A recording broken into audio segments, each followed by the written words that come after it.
Hello, hello, hello. Welcome, all of you, to Seek Truth, Speak Truth. I hope you're all having a good day on our lovely rotating oblate spheroid. We've got quite a show lined up for you today, guys. We have three amazing guests, and I'm very excited. I think we're going to have some good conversation between us. Thank you all that are in the chat so far. 30 people. Mitz Velkes, fuck me, I caught a live stream. You did. Sorry for any children watching there. But it's beer night. It's beer night, so swearing is allowed. Charlie Welch, Pants Seek, remember pants as always. I've definitely got pants on this evening, guys. I promise you. There will be no double Foucault pendulum experiments going on this evening, put it that way.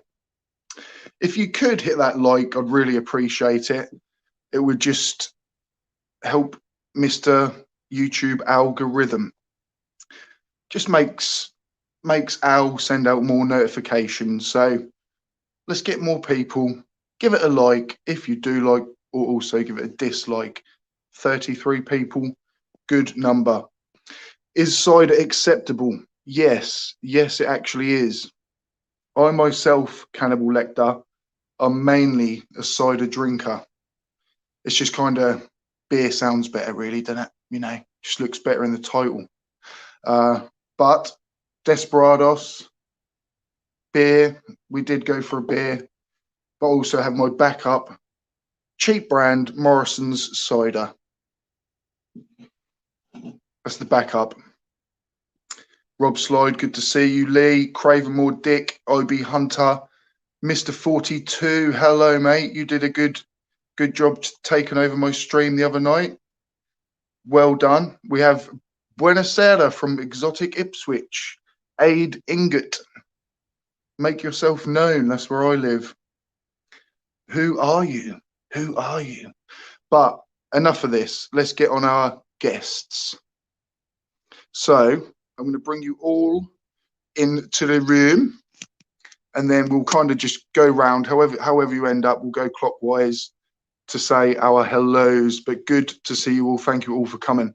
So we have Steaming Cup of Reason, also known as the Pain of Progress. We have Ranty, ex-Flat Earth, also known as Perspective. We have Limey Play, who's just also known as Legend. So I'll go around. Steaming Cup of Reason first, mate. How are you? I'm good. How are you? Very well, mate. Yep, really looking forward to tonight. I know what is it, 2 a.m. there for you? Yeah, it is, but I couldn't miss this. I don't get a chance to hook up with you very often, so had to make time for this one. I'm glad you did, mate. I'm glad you did. Hopefully, obviously, we'll get a chance to chat about your channel, The Pain of Progress. I'm really, really loving it, mate. I'll just carry on and then, sort of carry on round, and then we shall have a chat. Ranty, Perspective, how are you, mate? Yo, how's it going? Good, mate. Very well. I'm on my second Desperados, so we're getting there, mate. Well, what about you? I'm on my second dose of Corona tonight. And it's Corona Extra as well. I mean, it's not even the even the average Corona. This is extra boosted, so it's going to be a fun night, that's for sure. It's the extra variant, I believe. Yeah, that's the one. Always that extra, isn't it? Very good with a wedge of lime in there. Yeah. Oh, thanks for coming, Ranty. Can we do some housekeeping? Can we do some housekeeping? This is an important question that's waiting to be asked. Have you got a full battery? I do. Yeah, I'm on 100%. Yeah, awesome. Yeah, I made sure of that one. The last time I came on live, I was on 15%, and that was a stupid idea. I'd been away for like the weekend and like I missed you guys. So I was like, right, I'm going to go live. And then like I was live for about 10 minutes. And, you know, you get that like beep, beep, beep. You're on 15%. And I was like, no, I've got my terrible charger. Oh, but yeah, I'm on 100%, guys. So you shouldn't, well, even though it's very capable hands, but you shouldn't be left alone tonight. Limey play, mate. Look at you. Hello, You you're with right. a haircut. Yeah, it's getting hot out there, so I switched to my summer haircut. You know, Nice. so You look like yeah, the right keys. it's good. It's a You lot, look like a right lot lad. less maintenance, eh? I say you look like a right lad. Don't Yeah, you know. There we go. Keys. Proper chav mode. Well, I'm the same, really. You know, it's Hey, it's got to be done, isn't it? yeah, it does keep you cooler. Just got to make sure you put on a hat though. Sunscreen. Yeah. If it gets cold, put on a hat. You know. Well, the sun, direct sun. Ah, no, sod that. I burn once and then I tan, so it's worth it. It's worth it. Yeah. I suppose. No, really, like we've got such a good sort of eclectic group of people here tonight. So it's really good that you've all come along. Steaming, mate. So the pain of progress. Obviously, you know, all of you guys are aware of my history channel that I'm trying myself. Absolutely. So yeah, I think me and you have got a bit of common ground. Yes, sir. Ranty, obviously, with the Unbelievable podcast. You know, it's not just flat Earth, is it, that interests us, shall we say? True. Limey Play, I'm going to be doing a collab with, actually, on a part of history. So I'm going to go down to his county, and then we're going to basically, obviously, find something really interesting there. You know, kind of both research it and present it, and you know, so it's an interesting group because we all obviously have this interest in history and other things as well. You know, it's not just flat Earth. You know, That's right. There's more strings to our bows. Very much so. Well, Yeah, we're all content creators. Sorry, flat Earth's just when, you know, when you're in the mood to, I don't know, either try and help someone see the truth or just lay the smack down. Yeah, flat Earth's a good way to go, isn't it? I love laying the Pretty much. smackdown. I think Ranty's done well with laying the absolute smackdown recently. Like he's gone Monday Night Raw on it as well. You know, it's just bloody. Yeah. Oh, there's mate. going to be generations of flat earthers being born just screaming from the pain that's transferred down to them. It's wonderful. Yeah. What I find interesting is that all four of us got onto YouTube because of flat Earth. And we branched off to other things, but you know, it was flat Earth that brought us all together here, you know? Yeah. This is true. It's funny, really, isn't it? I think for the most part, well, I mean, I know with Ranty, obviously it's fresh, and I'm loving your show at the moment, Ranty, like just destroying them. Just ignited. But it was getting a bit stale, I think. Yeah, I think it was apart from that, stale, we're trying to step away, though, doing what he did. Oh yeah. But I think a lot of it, you know, flat Earth is dead, isn't it? And I think we are starting to migrate away from it. Yeah, and but we've all actually probably had a good part to play in its ending, though. Not being funny, all in our own little ways. Whether you've been, I don't know, mate. I'm small fry. Well, no, you know, I'm not obviously, you know, I'm giving you what 0.00001%, but I'm still giving you a bit. Yeah. Do you know what I mean? Like, but no, well, gee, thank you. I was going to go maybe 1 decimal point higher, you prick. But yeah. No, but not being funny though. But someone like Ranty, flat Earth really is just something on YouTube, isn't it? It doesn't exist anywhere else. So obviously, flat Earthers are delusional, thinking that, you know, oh, the whole world is trying to hide it, but clearly they're not. You know, it is just something that exists on YouTube. So someone like Ranty leaving is going to have these massive effects, like cause and effect. It is. It's just going to happen. And you're literally seeing it happen in front of your eyes. And like you say, it was dying before this. So, Ranty really is, I think, going to be one of the people putting those final nails in it. Well, that's just it. I mean, Ranty's been in it for so long. When he finally came over to the globe side, there's huge shockwaves through the entire flat Earth community. Well, I've got a big hammer and lots of nails. Good one. I love that. Bullet Bill, you cheeky slag. No.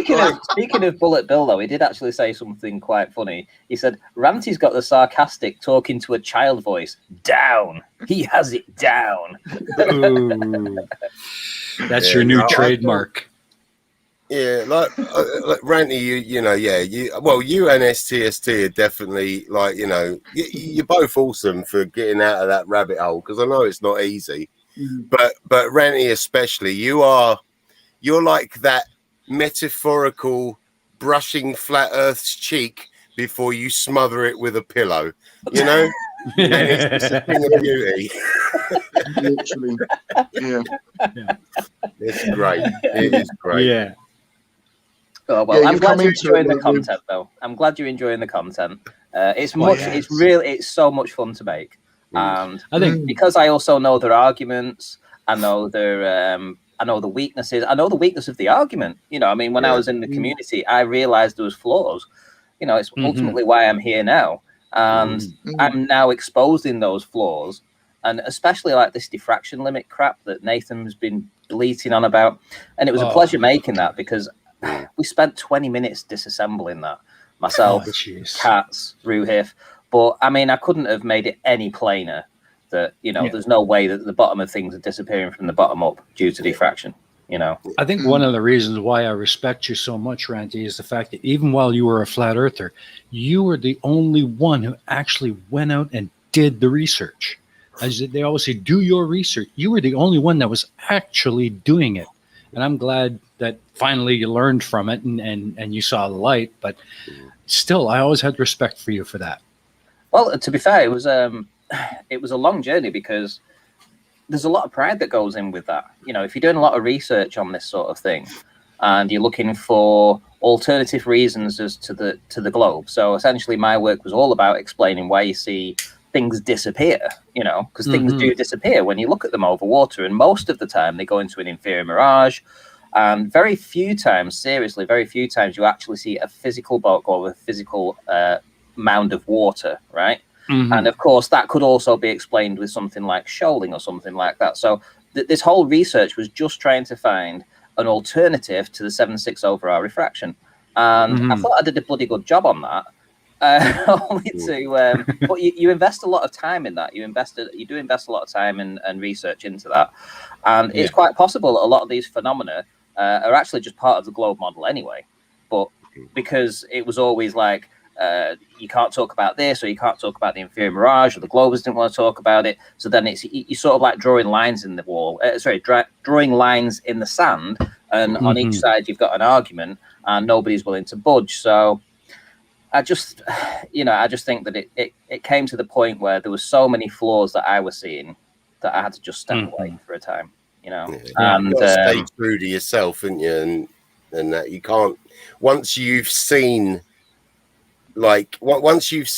worked it out for yourself and thought, well, this can't work on a flat Earth. If you were Nathan Oakley, you'd hide it, stuff it down deep, because you don't want to risk your paycheck. But obviously, like, you guys got a bit of integrity. You don't want to lie to yourself, do you? So no, Well, nothing but respect for you, mate. Let's go back to. Can I just step in, guys? Just had a super chat from Earth is Life. $5. Thank you very much, buddy. I remember when Ranty called out STST, claiming he was a fake flat earther. That is, I don't know. I don't think he ever said fake, but we did mention that in the other stream we did. But I'm sure you thought it was basically Simon Dan's friend, didn't you, or something like? Well, I had no I'd never really heard of you ever. I don't even think I'd ever seen any of your videos or heard word of you at any point in time. And you know, that's just the truth. You know, I hadn't. You know, and in the community, it's quite a small group of content creators, and just, you know, I hadn't heard of you. So suddenly, you know, this major event happened that Seek Truth, Speak Truth went over to the Globe side, and I was like, who? You know, like, well, Ranty, now that you're back on the Globe side, you know, I have been authorized to tell you that STST was a NASA plant from right from the beginning, but obviously, I wasn't insane, you know, obviously Ranty knows that now, you know, because obviously he was brought off like the rest of us. But oh, God. Well, going back to listen, I just wanted to finish my train of thought. What I was saying about last February. So last February, I started talking about COVID, right, and coronavirus, and the problem was flat earthers don't believe in it, right? And here I am, a flat earther, talking about COVID and telling people to prepare, telling people it's going to kill people, telling people that they need to stock up in case the worst comes to the worst, advising people that they were going to be locked down, which they didn't believe. They were going to lose jobs, which they didn't believe. So I was telling them all this in like February, and I didn't care. So February, March, April, it was all I talked about on my channel pretty much, you know. I'd say probably at least 3 or 4 times a week, there was a good hour and a half of my show devoted to talking about this and asking people to prepare and stuff like this. So if you think about people that just want to save their reputation or something in the community, well, 99% of flat earthers didn't believe what I was saying. But here I am telling people over a 2-month period to prepare for this. You know, and it went even after that. It went after that, May, June, July. You know, it was still going on. So, you know, that just shows who I was. I didn't care about what people thought of me in the community, as long as it was the truth I was speaking. You know, as long as I was getting some, you know, as long as I was just advising people what I thought was the best thing at that time, whether I was wrong about it or not, it doesn't matter. At the time, or for whatever argument I was bringing up, whether it was the inferior mirage, whether it was Shoaling, whatever it was, the coronavirus, whatever, at that time, I absolutely believed everything I was saying. You know, there was no, I wasn't trying to hoodwink anybody. I wasn't doing it for any kind of subscribers or money or anything like that. But I have a feeling that there are people in the community now that must know. They must have seen my videos. They must know that they're talking bollocks. They must know because they're covering it up. You don't just cover things up. Certain people. Yeah, I mean, it's so hard for kind of now. Obviously, I don't know whether you're in that mindset yet, but it's almost unbelievable. Do you find it unbelievable that you even thought that now? Do you know what I mean? Like, do you find it incredible that you believe the Earth was flat? Like, to me now, I almost find it ridiculous. Like, I think, how the hell did I even believe that? I don't know what happened. It was weird. I've said this before. I was into conspiracies, and I was watching every other conspiracy going, except for flat earth, because I thought it was so ridiculous. I thought it was so stupid. There's no way that the earth is flat. I'm never going to watch one of those videos. And then when I ran out of things to watch, I put on one of those videos. And then because the arguments are very basic, but they're also easily provable. So like you can see further than you should on the globe. Well, okay, that to me made, you know, my analytical brain think, well, okay, then I can go down to the beach and I can just go and have a look. And I went down to the beach and I could see Barrow 20 miles away. And I thought, I shouldn't be able to see that on a globe. You know, so my mind was already at that moment whizzing at 1,000 miles an hour thinking, well, obviously it was whizzing at 1,000 miles an hour. We live on a globe. But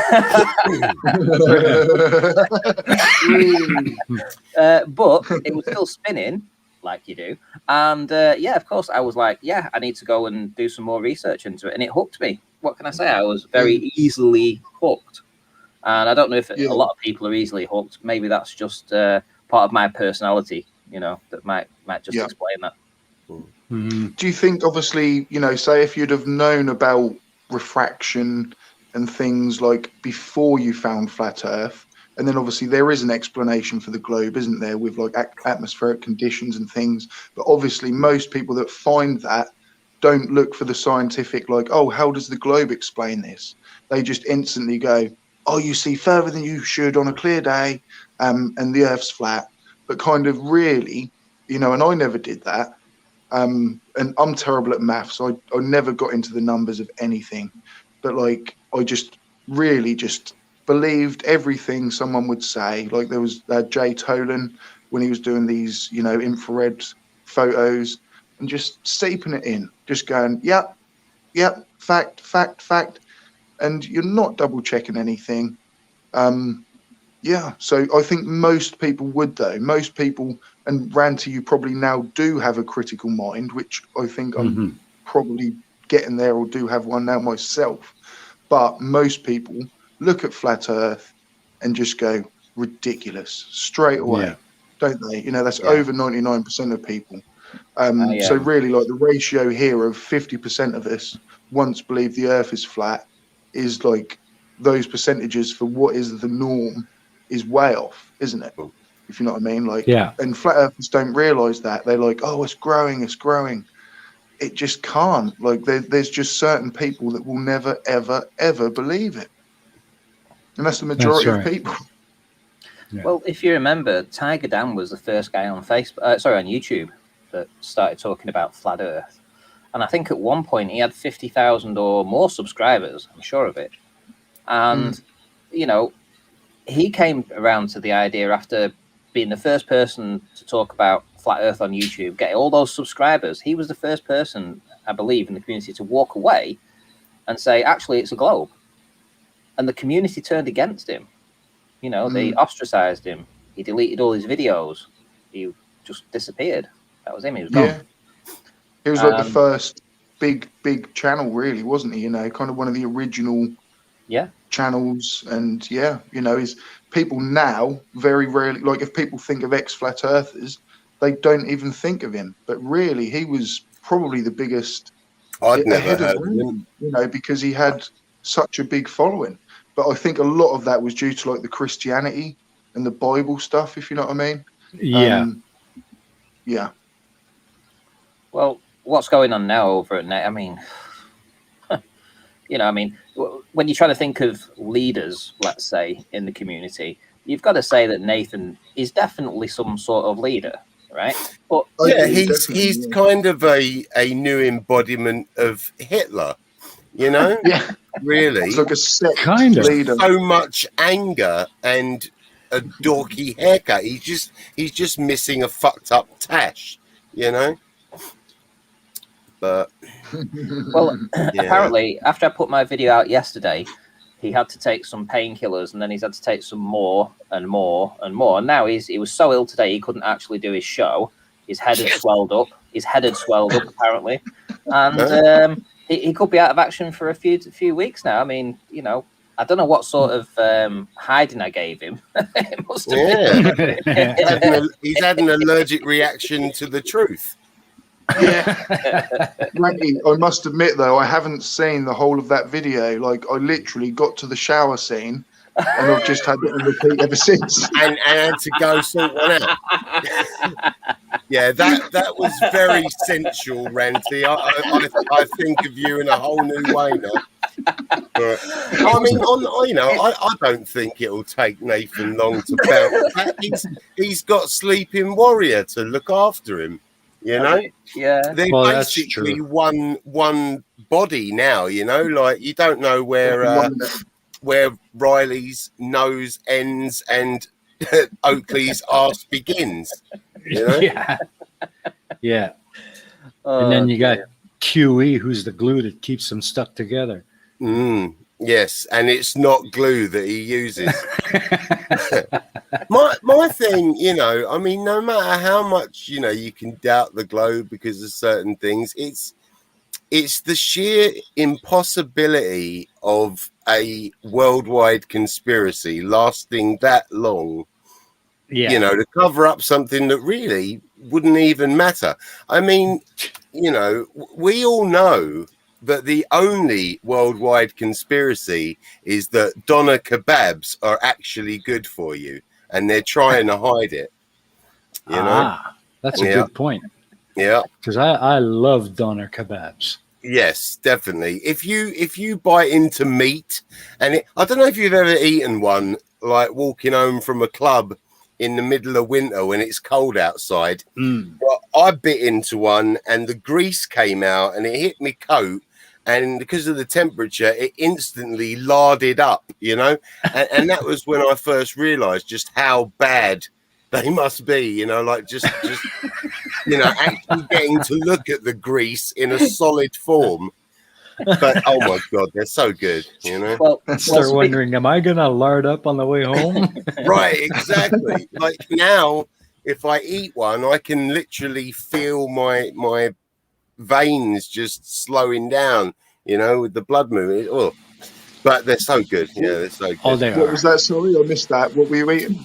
He was talking- talking about eating meat. And speaking of eating meat, Craven Mordick says, I had to look one out brilliant. during Ranty's shower show. Oh dear. I'll tell you something else that Ranty is helping. So Mr. 42 is a good mate of mine. Like, we chat quite a bit, and we're going to be doing a joint birthday stream in a couple of weeks, because our birthdays are like what are they, 6 days apart or something. And he was way behind me on subscribers, and I tell you what, a little bit of work with Where's Wally and Ranty, and now he's surpassed me by like 100. So yeah, Ranty, we need to collab, mate, because I'm slacking. Absolutely. That's why I got you on here, Limey Play. I felt sorry for you, mate. Oh, you slack. If you want to be in the next video, I'll think of a skit for you to do, and if you're up for it, I'll pop you in it with your links. How's that? Hey, if you want something, I mean, if you're going after Oakley, I don't know if you've watched it, but I interviewed Nathan Oakley, and I've got that video on my channel. And there's some. I reckon there's. That is some actually really your best video. Huh? That is your best video, I think. That one. I think so. Yeah, I need to go back to doing some of those fake interviews. I can vouch for Limey Play though. Anyone in the chat, a big supporter of Limey Play is Simon Dan. He's popped up in the chat, and he's a subscriber. It was like was he your second ever subscriber?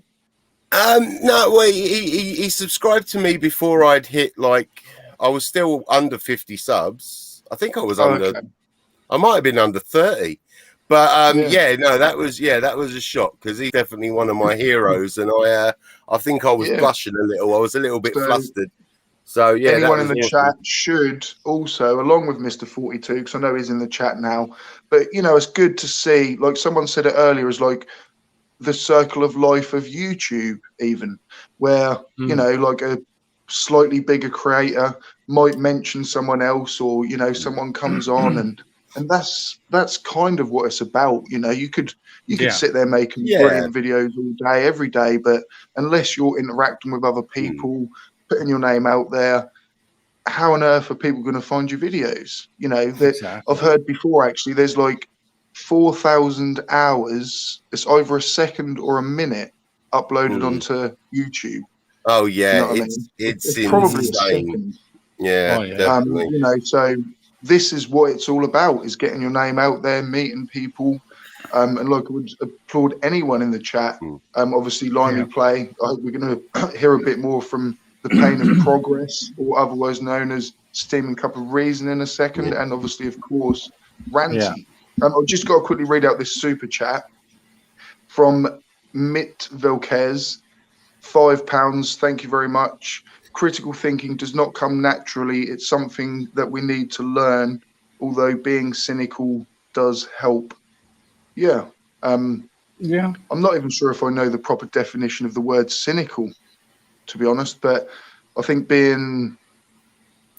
you've got to, I'm not saying distrust something before trusting it, but definitely don't put more emphasis on trust than distrust, I suppose. Yeah, don't follow things blindly. I think, isn't it? So, and that's the thing, innit? I mean, you know, you and Ranty might have gone down the flirf hole for a while, but you know, as far as flirters go, what flirf hole? Well, you know, but as far as, you know, flat earthers go, I mean, clearly, you know, you guys, unlike the majority of them, you were trying to find the truth. You might have got lost a bit on the way, but you know, you guys, like, neither of you ever just followed people blindly. Yeah, I can speak as a, you know? I can speak as a professional grade school teacher that he's absolutely right. Critical thinking skills are learned; they're not natural, and we spend a lot of time with our children teaching them to ask the questions and look at the answers objectively. And think critically, because as they move through their educational careers, they're going to need that skill. So yes, absolutely. Critical thinking is something that is taught. It's not something that comes naturally. And by the way, cynical means that you believe the worst of human nature and motives. You have a sneering disbelief. Yeah. Oh, okay. Yeah, no, I don't. I suppose anyone can be a little bit cynical then. I think I have been before, but no, I'm definitely not a cynical person. Yeah, I definitely can be sometimes. Reason, can I ask you, you know, as a teacher, you know, do you think, is there, like, I can't say I blame education for flat earthers, because, you know, they have the chance to get the same education as everyone else. Most definitely. But I mean, is it the way that they, you know, is it that they just don't ever hit that proper critical thinking, or?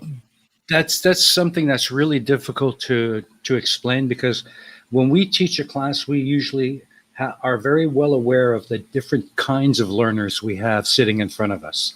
We have the kinesthetic learners, we have the vocal learners, or the auditory learners, we have the visual learners, and people who have this real need to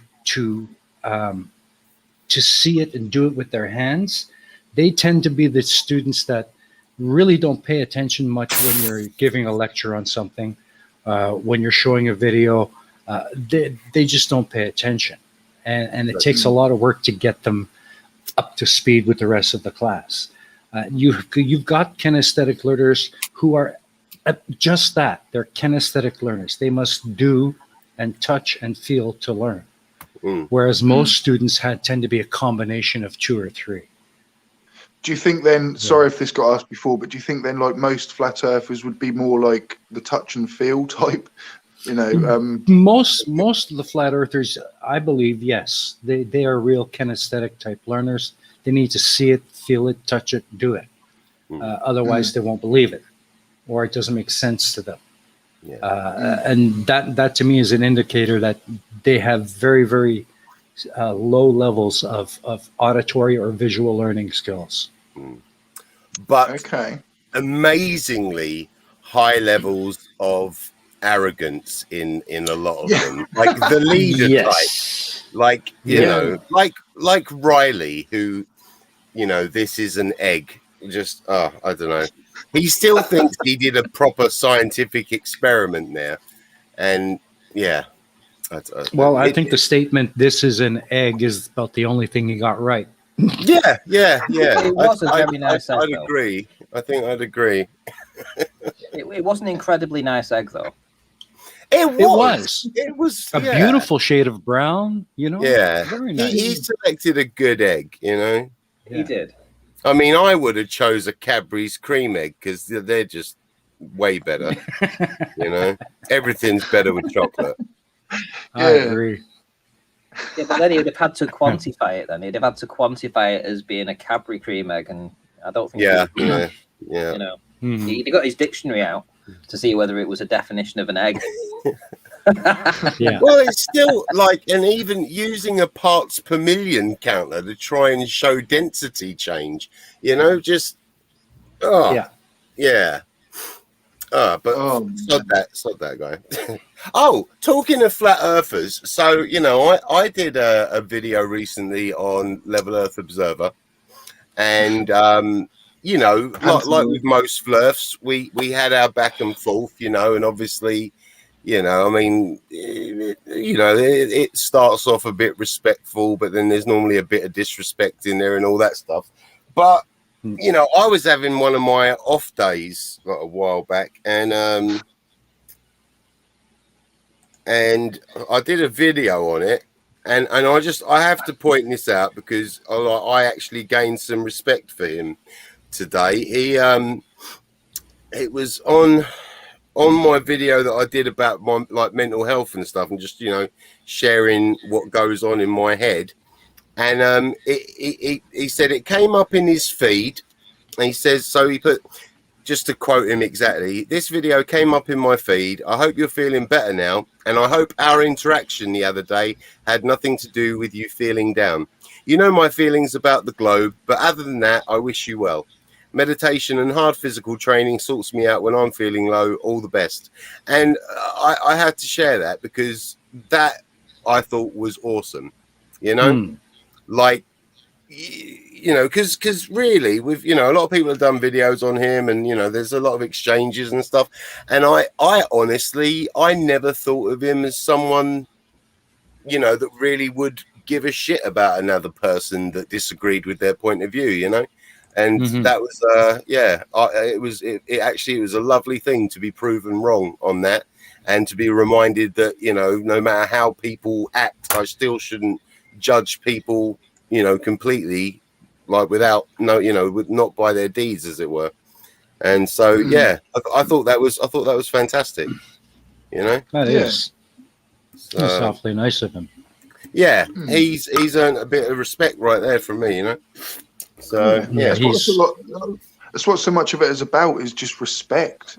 You know, I'm sure like Ranty might kind of agree with me here, is say just how much of a nice guy like Conspiracy Cats is, like Baldy Cats, like, you know, out of any, you know, of they're the same person, right?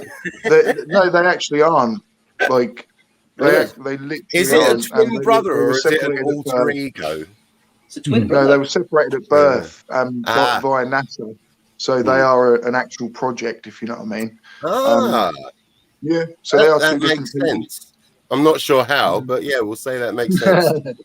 But I suppose what I was saying was like how respect, do you know what I mean? Like, I think me and Ranty will probably both, yes, we may have tendencies to follow a conspiracy, but also we eventually can work out what a respectful person is and whether you can trust what they say.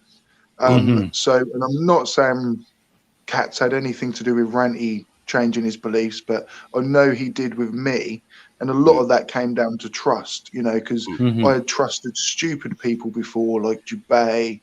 I watched Dell a little bit, but I was just such a Jubei fanboy, like, you know, I kind of just watched him. So you know, as soon as like Cats came along, and I just kind of realized, hang on a minute, dude, like, you know, you're just a nice guy, you know, you're genuine, you're not trying to lie to anyone, you quite clearly do not work for NASA. Yeah, I'll try and trust what you say. And then I realized, actually, you're just being genuine, you're trying to help me. And yeah, you know, people go, oh, you couldn't have done it without Cats. Probably not, maybe not, I don't care.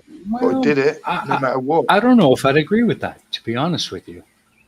Katz had a big part in pointing you in the right direction, but he basically put it in your lap and left you to determine it for yourself. And you did, you know? So I wouldn't exactly say that Katz is the one who turned you over. I think you turned yourself over. Katz just helped you see the way. I think it's a little more subtle than that, and this might be a part of the topic of the next video, actually, and it's going to be about your circle of friends when you're a flat earther, because as a flat earther, your circle of friends becomes smaller and smaller and smaller, and whereas when you first get into the community, you have a very large friends that are, you know, a very broad amount of friends that are globe earthers. But what you find is the more time you spend online researching it, the fewer interactions you have with those people in the real life. which then means that most of your time is spent online. And then what you end up doing is gravitating towards people with a similar belief, which is more flat earthers. So over a period of, let's say, 6 months to a year, you could actually end up leaving all of your real world friends out in the cold, not socializing with them, not having that. That happened to me. Yep, and not having that interaction with them. And what you're doing is you're then corresponding with people that are just feeding you more information about flat Earth, flat Earth, flat Earth. And then you're wholly reliant, your day when you wake up is, who am I going to speak to today in the flat Earth community? Not, am I going to have a normal life and go down the pub and see my mates and play some pool? You're actually just thinking about flat Earth all the time. And it's the slow progression of brainwashing. And that's what, if you look at all the people that are in the community, and I know this for a fact, Nathan has no fucking friends in the real world. So does Sleeping Warrior. And I'm not just saying that. Listen, it's funny. I know it's funny, but it's truthful. They have no friends in the real world. They don't go out. They don't socialize. They stay at home all the fucking time. I was the same. Arwen's the same. All of us are fucking the same. Every single one of us. We cut ties with everybody. And we became recluses in little rooms on our own. And the only people we socialized with was people that are online with the same belief. And that is the problem. And when Conspiracy Cats came along, he never talked about flat Earth to me, but he showed me, hey, this is what you've been missing. Talking with a normal human, where you can just talk about normal things, but not talking about flat Earth. And that slowly started to bring me out of things. Reintroduces you to the real world, you know, like with lockdown, you know, obviously not having those real world interactions. Most of my friends, like you say, you know, it's people with the same beliefs, and most of my friends now are also people that like, you know, Asian schoolgirl, you know. But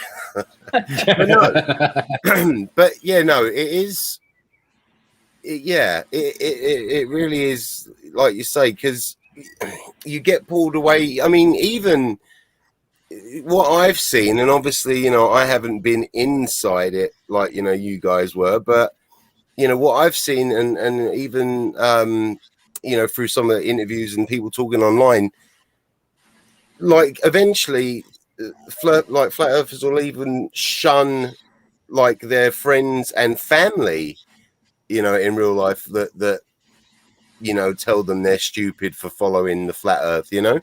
Yeah. And it really does seem to get a very strong hold on you, doesn't it? It does. It does. And it's the... because it's... Well, it's just a strong... It's right. It's not like a football, you know, believing in a football team. It's a cult. Yeah, but in a football... You could also argue that a football team is a cult, in a way. But this is a more damaging way, because what they're appealing to is the spirituality behind everything, and the fact that everybody is lying to you, which is not what you would say if you're having an argument with another football team. You know, Liverpool. Can I just cut in and just say, sorry guys, if this is beyond the imaginary curve, do you want to jump on, mate? Do you want to come and have a chat? Yeah, but if it's not, it might just be a random one. I don't know. Yeah. But anyway, sorry, Ranty. Yeah, just saying what you're saying. If Dale wants to hop on, by all means, you know, come on in and tell us how many friends you actually socialize with in the real world. I would like to hear that from you, actually, because the only reason I'm asking is because I don't know you personally, but I know people like Nathan, Sleeping Warrior, everybody else in that community. I know how very few friends they have in the real world, and I just want to know if that's the same with you. I suspect it is. I suspect you don't have a very healthy lifestyle outside of the YouTube, but I'd like to hear that from you. That did definitely happen to me. I had a friend where he didn't really even have degrees in physics or anything, but he understood gravity a lot more, even more now than I do now. Do you know what I mean? Because I don't claim to understand it. But we used to get in arguments because I'd be sitting there going, no such thing as gravity. And, you know, like we were best of friends, and literally just that one thing tore us apart, like literally over months, because that's all we could talk about. And I'd just be like, dude, you're so wrong. You've been lied to. There's no such thing as gravity. There's no proof of it ever. You know what I mean? And like, he couldn't get his head around it, and he was going, "What are you talking about?" Like, he couldn't even understand how I could deny it, which now I understand why. You know, because there's no argument against it. Oh, I think Dell's a little bit upset. He says, "Shut up, Ranty, you emotional wreck." Do I really look an emotional wreck right now? I don't think so. I think you're doing very well, Ranty. He says, "I'm not interested in your manipulative, illogical derp. Manipulative and illogical." Right, okay. Dell, would you like to have a competition to see who can pour water on a ball and make it fall off the quickest?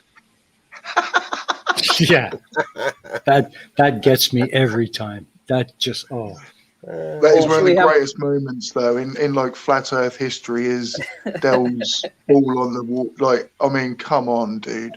There's a much bigger ball below that, and gravity. Like, yeah. Maybe we could lift up. Maybe we could lift up trays of water and see who can make it spill out the most. That'd be quite fun. What do you reckon, Del? Me and you competition time, yeah? Yeah. That's classic. Oh, Del. Now, I mean, he keeps saying it because he says, I dare you to come chat with me. We've just offered you a platform to come and talk to us. What's wrong with you? You've just been offered. Like I've said with Del wants to drag you down an alleyway with all these little rats that are going to pounce and jump on you. And I've even offered before and said, like, let's go on a totally neutral platform. Both choose a moderator, or I would say, come onto your channel for half an hour. You come onto my channel for half an hour. Let's, you know, at least what we do, let's make it equal 50-50 and nothing. It's all silence. Let's just come here, come here, come here. And then obviously his Del disciples go, "Oh, you don't dare talk to Del." No, I just don't want him. I just don't want him having access to a mute button without me having access to one. Do you know what I mean? Like, and on a neutral platform, there's a difference. You know, I want to fight in Wembley Arena, not down an alleyway. You know, I'd rather that. I want a referee. Well, and the thing as simple as that. The thing with Del is that his audience is a very aggressive audience. If you notice all the people that go in there and you watch where they go chatting on different chats, different streams and stuff, the people that he socializes with in that arena are very, very, very, very, very aggressive people, right? But if you look at people that go into, let's say, the Globebusters side, they're very more passive and laid back, right? So there's a definite two tribes, and then you also look at the Nathan Oakley, and some of them are passive, some of them are aggressive, some of them are really down the rabbit hole. But there's like if anyone thinks that flat earthers are the same everywhere, that's not the case. The people that follow Del are fucking retarded and mental cases, right? Mental cases, and this is the sort of person you're dealing with. Yeah, it is. I tried to offer a hand to Del, and I know actually Kat's literally offered to meet Del in person. And I remember I was that was just as I came out of Flat Earth, and Del was going crazy. And Kat's actually was like, I'm in communication with Del. We're going to meet in person. And I was going, what? What are you doing, man? And Del backed out, you know, and that just shows you. He'll go, oh, yeah, meet me in person. Yeah, one-on-one. And Kat said that. He was like, yeah, okay, where do you want to meet, mate? Nothing. Well, what Del wants to do is he wants to build a wall that's going to cost, it's around about 3,000, it's about $3,000 for about 10-meter lengths of these beams that they're looking to get, right? So they're about £300 per meter, right? And I've worked it out, and it's going to cost about close to just £500,000, right, to make this 1 mile structure. And that's just the straight beams. That's not even the structures that are holding it up. That's not the cranes that are going to lift this into place. That's not the engineers that are going to work on it. And they've put a frigging GoFundMe out for £100,000, right? And they're going to need at least, I would imagine, $1 million to do that. That's not including digging the trench. They'd have to find a piece of land, dig a trench, make it into some kind of canal, like a mile long, like trenchy canal thing, and then they would have to build it across that. And So where are they going to find all this money from? I just don't get it. I mean, it's going to cost Just at least not $1 being million, funny, maybe more. just not being funny, dude. But all they've got to do is like check the plans of a long bridge, and just say, "How did you build this bridge?" And get engineers to look at that, and then test: was the bridge built to those plans? Did they take? Yeah. That will cost what, a few thousand rather than 100,000. You know, you don't need to build your own one. Just You couldn't build it for that. What I've just explained, 10 meters, 10 meters of what they were looking for, a beam. And that's not including the fact that it would have the margin for error would be greater than the actual result. So whatever result they got, it could still be accounted for in the margin of error, right? Yeah. It's so retarded. Anyway, so they're going to build this structure, £3,000 for a 10-meter length. How many 10 meters go into a mile, Del? And how many 3,000s is that? Because you only asked for 100 grand, right? And that's just for the straight parts. What about the rest of the structure? What about the cranes? What about the engineers? What about the moat? What about the I just don't even want to go. Just don't even go there. The guy's a lunatic. Just a little earlier on in the chat, I saw Beyond the Imaginary Curve. He said reality really isn't up for debate. And you know what? You're absolutely right. And that's exactly why you lose every time. Well, he also said that only ideas can be debated. See, and yeah, reality is not up for debate as far as, you know, you can't prove the globe wrong because it is reality.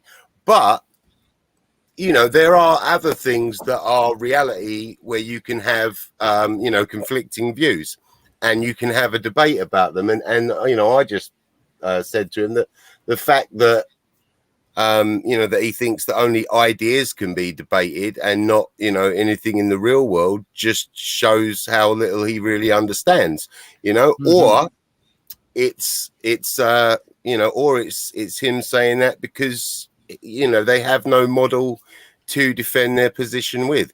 But it's impossible to have a model for flat earth because it's an impossibility, you know, it physically it can't work. Model. Who said anything about a bloody model? It all comes down to no. I didn't claim a model. No, I don't claim anything. Not even just a flat earther. No. Just the sheer odds of it. Look, just in a telescope, every planet that's ever been discovered, every planet that's ever been viewed or studied, every last one of them's been a three-dimensional sphere. What are the odds that we alone would be a frickin' space pizza? Yep. Could not have said it any better myself. That is, yeah, exactly. That is perfect. That's the thing as well, you know, like what can he look up? You think he can look up? Listen to the double speak here from Del, right? Just listen to this. He says, I don't need a model, right? So he's asked for a model. So he doesn't need the model. And then with a comma, so in the same sentence, provide me with a true scale model of the globe.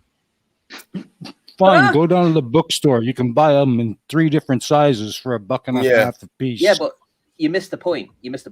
He says, I don't need a model. Provide me with a true scale model of the globe. Yeah, I don't need a model, but you need a model. Yeah, that's some type of fallacy. I don't know what it is, but that's definitely a fallacy, Bill.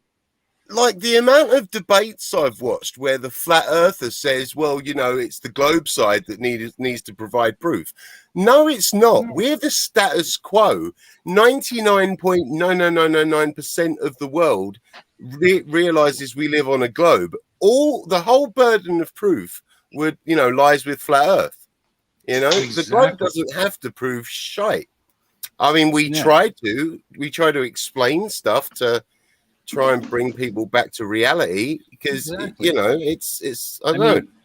We've known the truth for 2,500 freaking years. You're the goofball coming up with this strange notion of a flat space pizza. The burden is on you to prove it. Yeah, I'll tell you what though, guys. Limey Play and Steamy Cup of Reason, you're about to get famous. Del's going to probably be live streaming about you guys. Oh, he's already. Well, I don't know if he's ever mentioned me on his stream, but he was definitely in my. Yeah, he was in my comment section once when I did a video on him. But Yeah, it's funny. He's like the same as Oakley.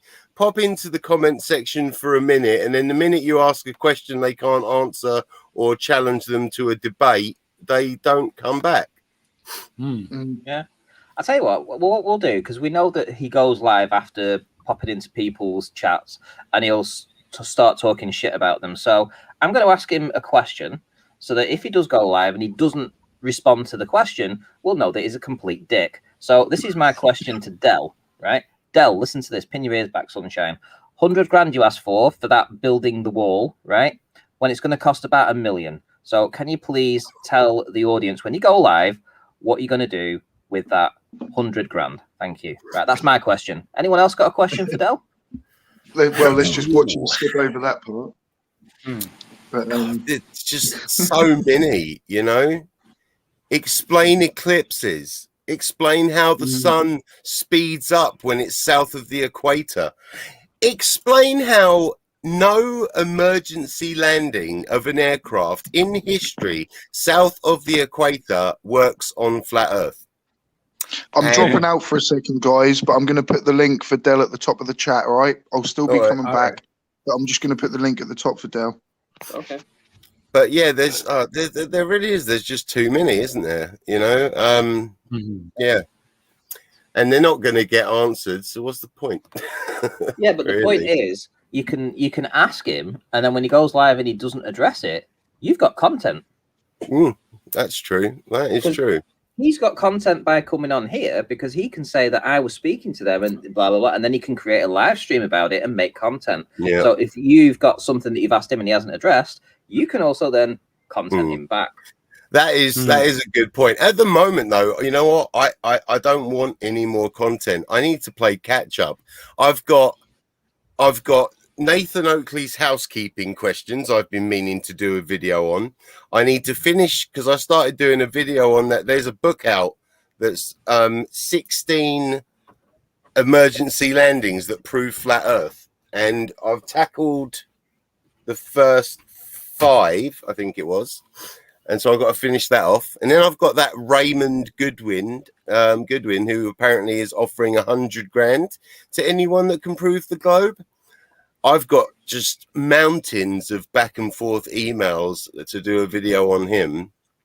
So yeah, you know what? I can't handle any new content. Plus, I want to get back to Daniel Pratt at some point. I try to stay away from Daniel Pratt, but you know, he's like I don't know. I guess he's like a drug, you know. Like you need that fix every now and then of that level of stupidity, because it reminds your brain that, you know, you're somewhat normal. You know, which one, Daniel Pratt or Nathan Oakley, did you say? Oh God, well, I was talking about Pratt, but yeah, there's Oakley as well. You know, what about Warrior, Sleeping Leaky Warrior? I've done videos on Sleeping Warrior, and you know, he doesn't listen from it. I mean, you know, I think I've done like 3 on him. You know, I did 2 just on his you know, completely invalidated experiment. You know, because if you actually, you know, if you understand scientific method and you understand, you know, how to properly set parameters for an experiment, he invalidates his experiment. Like you say, the only thing he said correct was this is an egg. Almost immediately after that, he invalidated his experiment, and then he continued to do it in several different ways. You know, there were so many things he did wrong, and yeah, scientific method went out the window. Yeah. And his density tower was the biggest joke I've ever seen on video. Well, we could break that down, that video, though, because I was thinking about that before. You could say, well, did he prove that the egg was either an unboiled egg or a raw egg, right? First and foremost, because it would make a difference. Secondly, what was the temperature of the water? Did he have a thermometer in the water to tell us the temperature of the water? Because that would actually create a problem too. Well, that's it. You know, that's stuff that he should show. He took a sip out of one of the glasses of water to show that it's tap water. The minute you do that, even though it's only a small amount, they're no longer the same amount of water in the glasses. that invalidates the experiment. You know, like simple things like that. You know, like he doesn't realize just how accurate things need to be. You know. Oh, I think he does. I just think that he has Dell ran away? Has he gone tail between his legs, or? I believe he might have. Yeah, might have. Well, buddy, I mean, I don't blame you. There's three of us, so you know, I'm not going to claim and run around like I'm a winner like you would. You know, I probably wouldn't jump on in this situation. But the offer is there, and I'm sure it probably would be from Ranty, and to be honest, a lot of people. Fair debate. Everyone has, you know, fair chance. Talk as you talk, but you don't ever seem to do that. You just, you know, go in a chat or sit in your little echo chamber. Are you really looking for truth, or do you want to stay there being your little king on the throne? I'll tell you what, you're better amongst the other kings than try and claim to be one yourself. Del, mate, you're a bit of a disappointment, and kind of hoped you jump on, but I do understand why not. Yeah. Can I share my screen a minute? Because we're talking about Oakley, and I was quite proud of this because after many years of the understood Dunning-Kruger scale, I have improved upon it. And if I share my my screen, all right, I want to share this one. So you know, because you've got Dale has deleted all his messages. Oh, bless him. All right, Dale. There's my screen. I don't know. Do you have to authorize it, or do I have to? Yeah. So, if you look at the green line on there, right, that's your standard Dunning-Kruger, and you've got that peak of Mount Stupid. I created 2 new levels. There's the blue line, which is the pinnacle of for fluff's sake point, and that's where most flat earthers reside at. And then the red line is Sleeping Summit. And we actually don't know how high it goes. Obviously, that is dedicated only to Anthony Riley. But we have scientifically proven that it does go high enough that if he ever fell off of his pedestal, it would cause a cataclysmic event. Yes, it would break his freaking neck. Yes. But yeah, I was quite proud of that. You know, that's my first bit of proper science improving the scale. Guys, I'm quite shocked to say it, but Dell has joined the stream. So well, hello. Welcome. Hello, Dell. Oh, Dell. I was excited then. Yeah, I know. I thought I'd say it just to get you all I talk to G'd up. Mr. 42 all the time. No. I thought I was going to have a night without having to talk to him. Yeah. I have to set it How you straight. doing, buddy? Dell did not delete his messages. The mighty one did. He's sorry about it. He will not do it again. But let's give Dell the proper what he deserved. He did not delete those messages. And he got timed out, so he didn't run away as well. I have Even honest with that, buddy, look, we're not going to claim, like I say, running around. What is the saying? Like a pigeon playing chess, kicking the chess pieces over and claiming that they won. You know, that's literally flat Earth, isn't it? Dubay with, you know, pretending to offer to debate Neil deGrasse Tyson, knowing that that is never ever going to happen, and that he has no idea that he's even being offered a debate. Very similar. Yeah. But yeah, Del, see, we even admit that. Look, you did not delete what you said. The mighty one did. So, okay, you just ran away. No, he was timed out. May I just make a quick announcement? I would like to congratulate Mr. 42, who has cleared 400 subscribers and is now sitting at 405. Awesome. Well done. That is brilliant. I think it was 162 days ago. Yeah. That's crazy. That is fantastic. That is fantastic. Well done, buddy. Well done. And I'm not in any way bitter that you've just surpassed me by over 100. You know, Limey, I will do something for you. I'm gonna shout out your channel in my next video. Oh, cheers, buddy. Cheers. That makes me feel even better about myself. I have a better idea. I reckon Seek Truth, Speak Truth, and myself should both put polls out saying which person did you subscribe to, and then with your links in the description, and then obviously it'll be wink, wink. We subscribe to both of them. We could have four. We could have four things. I subscribe to Limey Play. I subscribe to Mr. 42. I subscribe to them both. I am going to subscribe to them both, and all the links are in the description. So there could be five. There could be 5 options, and all the links are in the description. And then you never know. You might get a boost out of that. People might down like with that. That would be awesome. Okay, well, I'm going to do that in an hour when we finish. Well, like I said, my birthday. Oh, that'd be awesome, Ranty. Thank you. But like we said, we're going to be doing a joint live stream. I think, did we decide Friday or Saturday night? So my birthday's on. Is it on a Wednesday, the 16th? Yeah, I guess. Yeah. So that's the Saturday, isn't it? Yeah. Yeah, Saturday. Yeah. So my birthday's 3 days before it, and your birthday's the day after, isn't it? 1 day after. Yeah. But doing a live stream on Sunday is kind of not good. Joint birthday stream. So if anyone wants to help and try and get us both to over 1,000 subscribers before our birthdays, that would be impressive. When's your birthday again? Tell me the day. Mine's on the 16th. No, when you do Mr. 42's is on the 20th.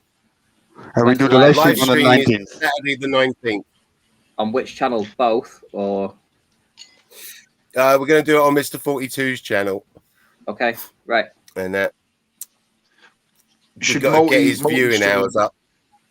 I love that little dig Limey Play. Like, he's got more subs, but we got to get his watch hours up. He is right. No, it's not. We talked about that at all. Because we both. It's not just we both. We work together on stuff. And you've got to hit those 4,000 watch hours. Yeah, exactly. And I've got. I think because. Like I was saying to Mr. 42, I've got a lot more because I've done live streams, I think, because the majority of my watch hours comes from live streams, Hey, buddy. And so that's why I definitely want to do the live stream on his and get him used to doing some live streams because that'll get his hours up quicker. They do.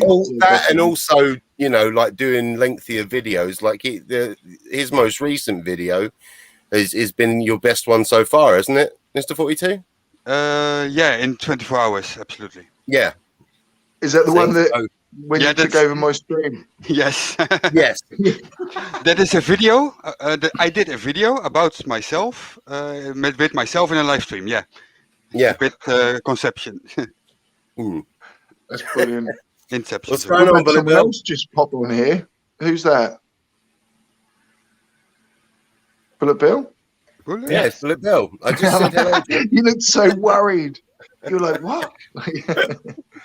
How's it going, Joe? It's going good. Ranty's muted himself. I'm wondering what he's doing. He's probably having a shower. Well, in that case, I need to check his channel out for a live stream. That's not his channel. That is his OnlyFans. That'll be on the Ranty fans, won't it? Yeah. Like the live streaming of course. Oh, Funny thing is, like, people think we're joking. Like, there literally is a live stream going on right now. Ranty, butt naked, in the shower. I think that's why he hasn't got his camera on for this, huh? Yeah. Craven Mordick says, I'm going to make a 40,000 hour long video. Watch hour requirement handled. Unfortunately, you only need 4,000. Someone's actually got to watch it. Yeah, 4,000 hours. But someone's actually got to sit there and still watch it, though. But I'm now at 202 hours. I'll open it up in a window and let it play on mute.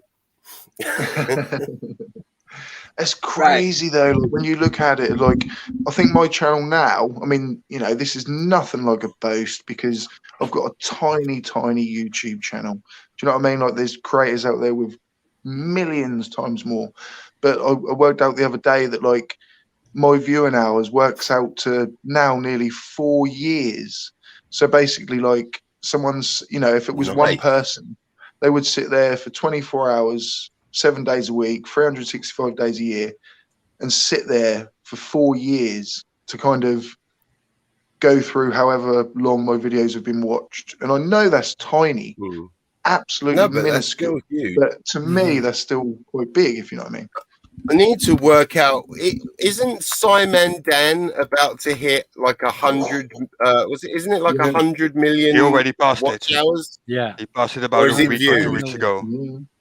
Was it views I'm or saying watch about hours? 4 years. Views. His would be like into the hundreds and hundreds of years already, Yeah, probably. yeah, his would You know be what I up mean? Like, there. people would have watched his whole lifetime, the whole lifetime he's ever going to live. People have already watched it. Like, do you know what I mean? Well, if you In think how watch hours. popular he's been for how long, I mean, Yeah. Yeah. Oh, by the way, Ranty, I mean- Yes, really big Paul. fan. Love the new content. So Thank you very much. yeah. Well, thank you very much. I do appreciate that. It's nice to get some positive feedback, that's for sure. And just you guys, I was listening. I felt that. You're drowning in Corona. He's drowning in the shower. I was listening to what You're you were supposed to saying. drink from the bottle, not the mic. Yeah. if you want positive feedback, Ranty, that shower scene, look how much bigger my right arm got compared to my left.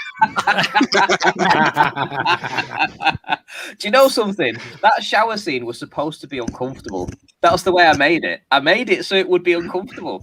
And Well, do you know why I did it? Because people say that the most if they're watching an advert or they're trying to do some kind of something like that, they make it so memorable that people never forget it, right? So I made that scene so uncomfortable so that you would nenever forget it.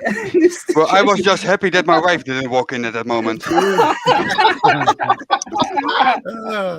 Mr. Dude, 42's almost- wife suddenly leaves him and flies to England to be with Ranty after a shower scene. Ranty, man, would be like, I almost think you're a bit wasted on YouTube, dude. Like, dude, you need to get yourself down to like the BBC headquarters or something, man, and just like Yeah, come he's up with a he's script. got like director Like- skills or something, innit? You know, he knows what Yeah. people want.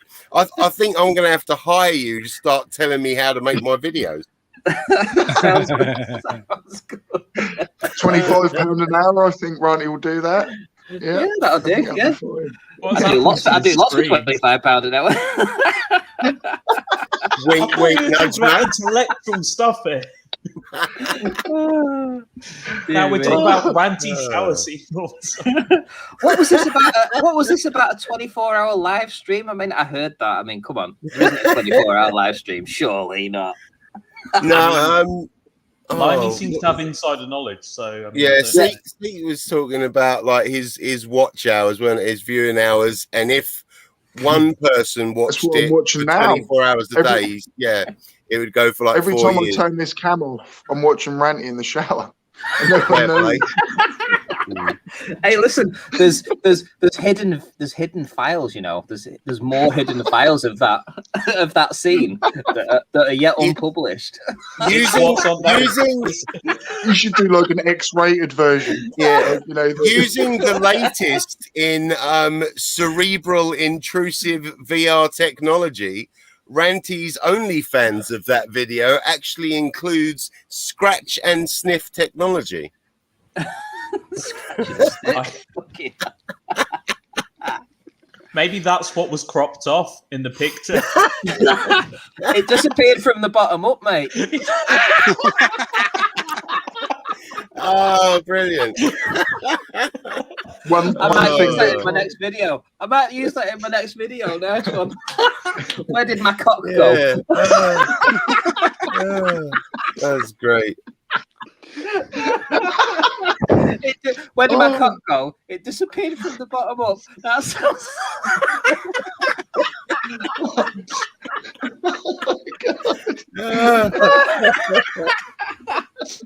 oh my God.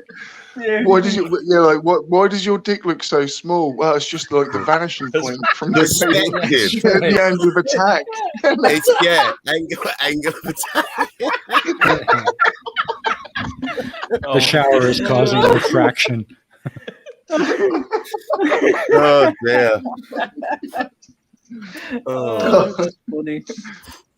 What's Okay, what's head Oakley hurt. call it now? Like angular resolutional perspective diffractional refraction? Something? I'm Yeah. so gutted Dell was not here to, you know. Oh God, yeah. You know, oh, actually, I was going to say that earlier. That just reminded me a bit about Oakley. Ranty, yeah. Like I think one of the great things with your videos as well, you know, not only do you understand like how they think, but well, because you understand how they think. Like your last video, especially, you see, you know, it looked like you covered some bases to stuff that they might try to respond with. You know. Yeah. Like already cutting them off at the knees, like not because of perspective, but yeah, like just before they can even come up with a particular argument, which is awesome. Yeah, that's the best way to do it. And also it tells the audience what to type in the chat, let's say, when they're the next in Nathan's chat, when he isn't doing members only stream, and be able to put that information out there so that other people can hear that too. That's a great point. Yeah. It's like you're weaponizing your own little army there, you know, giving them the tools they need to just destroy Oakley on his own turf. The anti-flirters. The anti-flirters. I think Oh, awesome. I think the good thing about Ranty is that he really does understand very, very well the mentality of flat earthers. So Yeah. I remember when you debated Brian's logic. No, that was brilliant. Was so good was he didn't have anywhere left to go because you humored him to a point where it was so good to watch because he would say, "Oh, you know, that's not the horizon. That's not the horizon." And you said there was one point where he said, "Okay, where's the horizon? I'm going to move my mouse. Tell me where to stop." Because what are you going to say there? I mean, you can't say fairer than that. Yeah. And then because he's still going to be screwed. He's still going to lose that point. Yeah. It's you know, don't forget. I mean, I was around the community for a long time, and I held the debate platform for 14 months, 16 months, something like that. Virtually 5 nights a week, 4 hours a time. That's a lot of time that you listen to people bring their arguments. And you know, because I understood, you know, a lot of these people's arguments, well, all their arguments basically, I was able to prepare in my mind what was going to be brought up. If they bring this up, I'll counter with this and have this ready. If they bring that up, I'll counter with this and have that ready. So I was already 6 steps ahead at every stage. No matter, I already knew when he came in that he wasn't going to win. And I know it sounds big-headed, but it's only because I know their arguments inside out. You even preempted the forbidden left side. I actually caused that. So funnily, you know, behind the scenes, I'm a bit of a player with the, you know, with stuff. So if I want somebody to do something, I tell them they can't do it. So when I was debating Brian and we knew that it was coming up, I said to him, we're not going to talk about the left-hand side, just focus on the main point. And I completely made him, you know, I made a massive point of it being, we're not going to talk about the left-hand side, which then got back to Nathan Oakley. And he did it for the whole week in the lead up to this left-hand side. He did nothing but talk about all the constraints that were going to be put on this debate, where we're not allowed to talk about the black swan on the left-hand side, all the flat earth proof on the left-hand side, and we're not allowed to talk about it. But I'd already prepared it. Right? I had it there waiting because I knew that when the debate kicked off and I kicked his ass on the middle part, he would then want to try and go over to the left-hand side. So Conspiracy Cats tried to direct it a little bit, and eventually Brian bit, and he took the left-hand side, and I'm like, I've got him.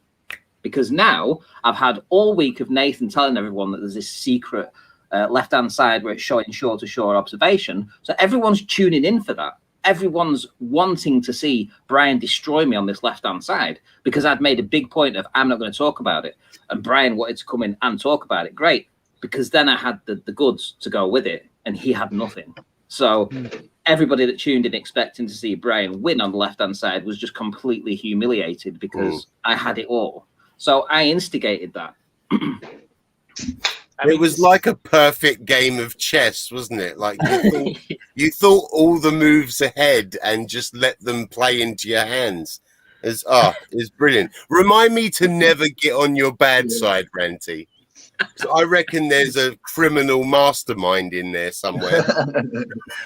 There is. I think there is. I mean, I'm very good with the solving of crimes and things like that. You know, when you watch them on the TV and things like that, I can always. I'm very clever like that. You know, so and sort of like trying to think. Well, I can think of all the other explanations and reasons and little avenues that it could go down.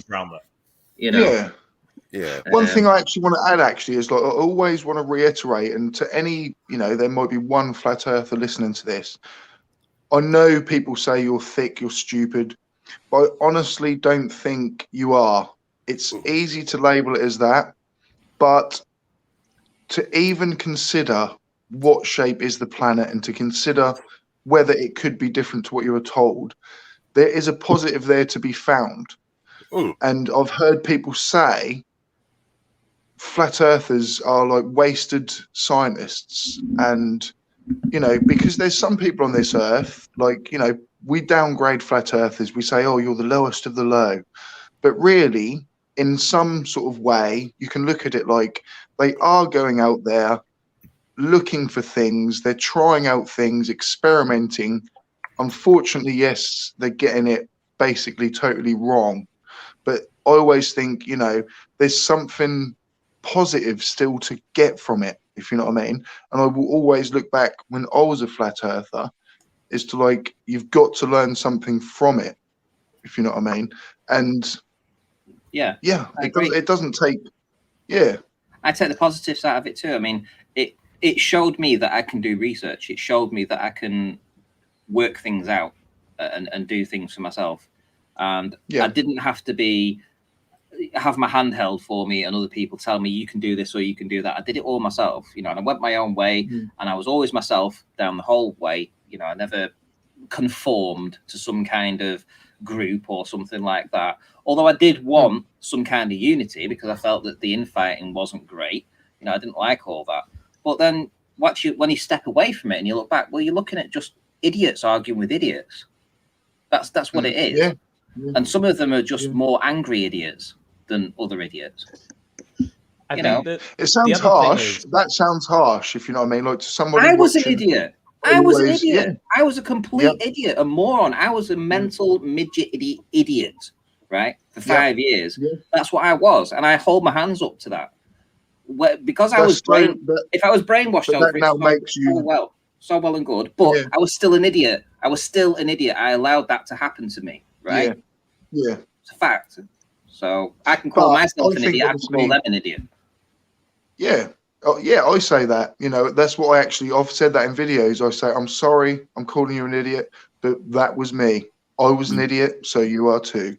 And you've just got to kind of be blunt sometimes. I'm not being funny, but I got wrapped up in trying to be too nice sometimes. And I got so emotionally involved with, say, people like Rachy 50s and, talking to them actually away from YouTube, but thinking, I'm going to just be a friendly person, be there for her and see what happens. But then you get emotionally involved in, if I don't change them, and I'm imagining how my life had become as a flat earther. You cannot do that. If you're putting your face on YouTube, you cannot get personally attached to anybody. You've got to be basically out there for yourself, not being horrible, because that really affected my mental health. As soon as I started worrying about other people's lives that I'm making the video about, if you know what I mean, there's got to be a line between them, because to me now, they're making YouTube content. I am.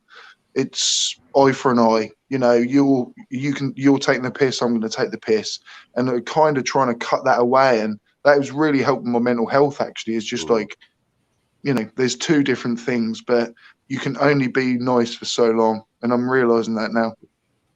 Yeah, it is dangerous, I think, to get emotionally invested, but sometimes it's a good thing. Like today, after watching Ranty's video, I spent hours thinking, was his shower warm enough? might he catch a cold? And after thinking about that for quite some time, I realised it's just not healthy. Well, what you didn't see was I was actually being sucked off at the same time. So, wow, that is just you know what? We might need to do an interview with the person, should we say, behind the curve. Who disappeared from the bottom up there, Ranty? The curve of the belly. Like, it's the angle of attack, isn't it? You've got to go, you've got to get a better view. Well, it sounds like they found the angle below of the attack. horizon. she was definitely checking out the angle of attack. Fair play. I'm glad, like, I deliberately, with these beer night videos, I deliberately don't monetize them, so I don't even ask for them to put adverts on it. Do you know what I mean? Yeah. I'm like, this is kind of covert. We can swear. We can have You get a... Durex on tonight. To be fair, even if it's not appropriate for you to monetize it, it doesn't mean YouTube won't put adverts on it, for them to get paid. Oh, I've heard about that. That's a big shit. They did it with Demon, didn't they? Like they demonetized it for saying that it wasn't appropriate for advertisements, and then they stuck advertisements on it anyway. That's wrong. I will be back. I'm going to grab another Guinness. Okay. That is flat out wrong. There should be some kind of rule where, if you've been demonetized because of that, how can they have a leg to stand on to then monetize something? Well, that was my argument themselves. inside the community, which was a vast majority, let's say 70% of the flat earthers do not believe that flat earth content creators should monetize their channel, and that if they do, they're being in some way like a shill, or they're doing it for the money or stuff like that. But no, you just invest in your time, and you're also researching and you're putting content out. Why not? And that was always my bane with the community, which was on the global side, there was no problem with that, right? Never an issue. Because they understand that it's part of, you're doing a job, you're putting content out, you're working, you're doing a lot of time to make people put a smile on the face. And if you get a super chat, or if you get your channel monetized, it's no big deal. It's a pat on the back for the work you're doing, right? Big deal. But you can't do that in the flat earth. You're not allowed to. I've seen obviously Dell will run with that. He'll go, I've never monetized my channel. I don't have obviously super chats. And, clearly he would hit the criteria to have the watch hours, etc. But he stands on that with pride. But why? It's kind of... He's just run 100 grand GoFundMe. That's why. Yeah. That's never going to be done. It's going to cost at least $1 million. So what are they going to do with the 100 grand?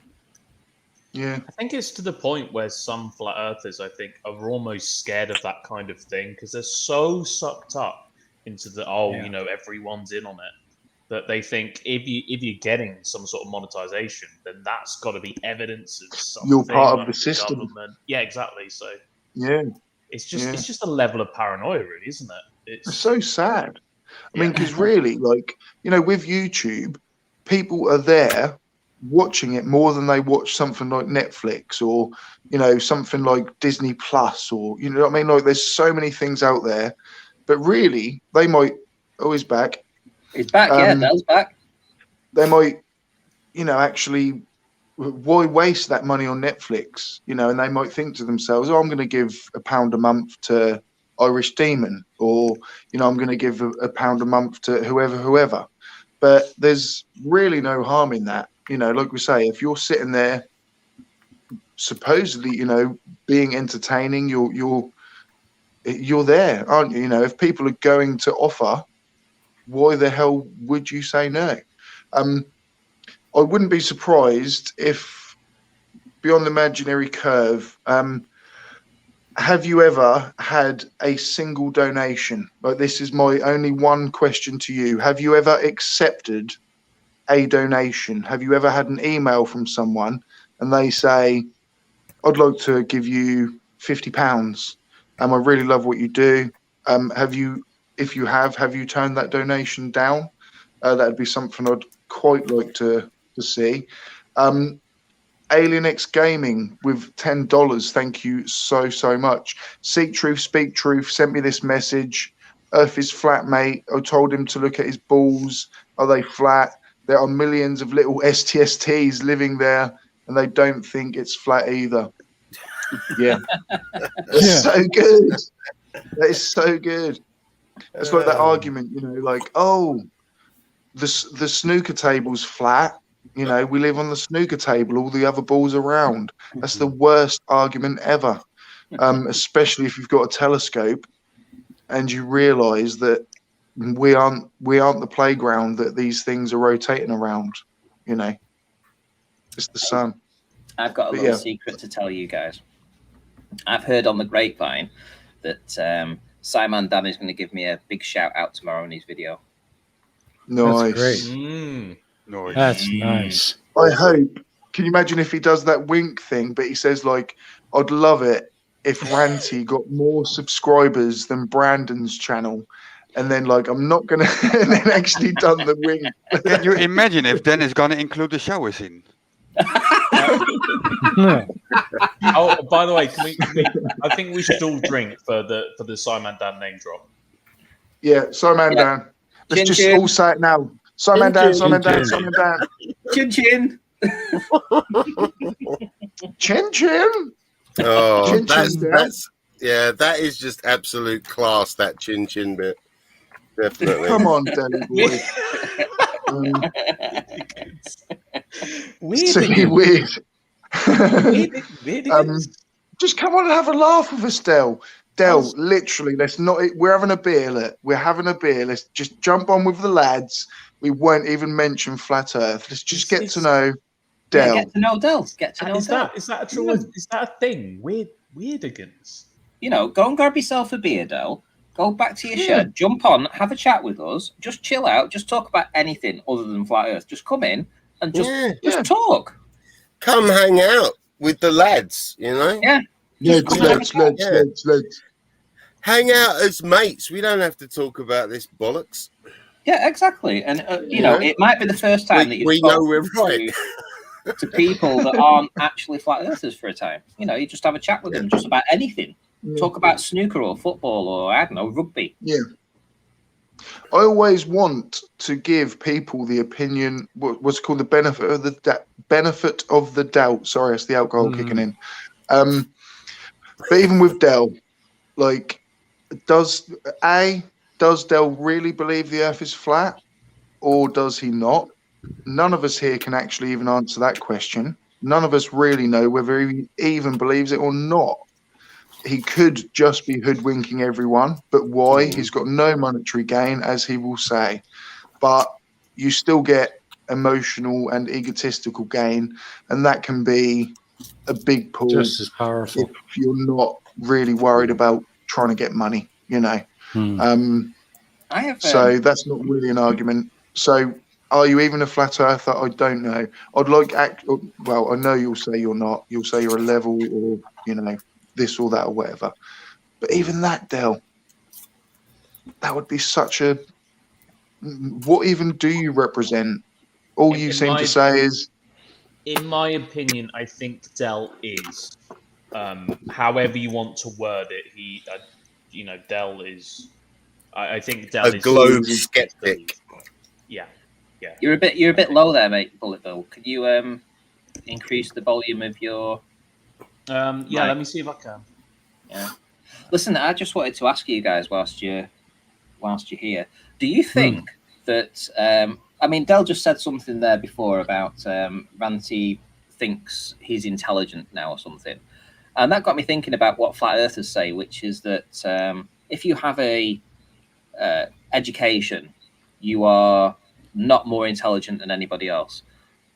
How would you respond to that? Do you think education is an indication of intelligence? I would say yes. Yes. Can we let Steaming Cup of Reason answer this? Because I think, obviously, with his history, I think that would be a great... Well, it all depends on how you define intelligent. You know, there's the Yes. common man's intelligence, the ability to deal with your surroundings, accept your realities, and get by on a day-to-day basis without too much trouble. But then there's an academic intelligence, and for that, you can't achieve anything without education. I used to teach as well, and I think yeah, it's very, very important. I think the problem is, though, I think people always think that to be intelligent is about knowing a lot of stuff, whereas that's only part of the picture. So there's also to be able to do things is to be intelligent, you know? So it's, I don't know this, but I can figure it out. I've got the skills I need to put the pieces together. And that's what schools teach. In terms of science, it's okay, so you've got some data, so you've done some work, got some results. Can you make sense of it? Can you use it to say, I think this is going on, and this is how I'm going to prove it? So it's all stuff like that. And the other thing, the good thing about Flat Earth and this whole debate is, and I think Ranty will agree with me on this, is that it's shown to all of us that we can all do that. We can all do science.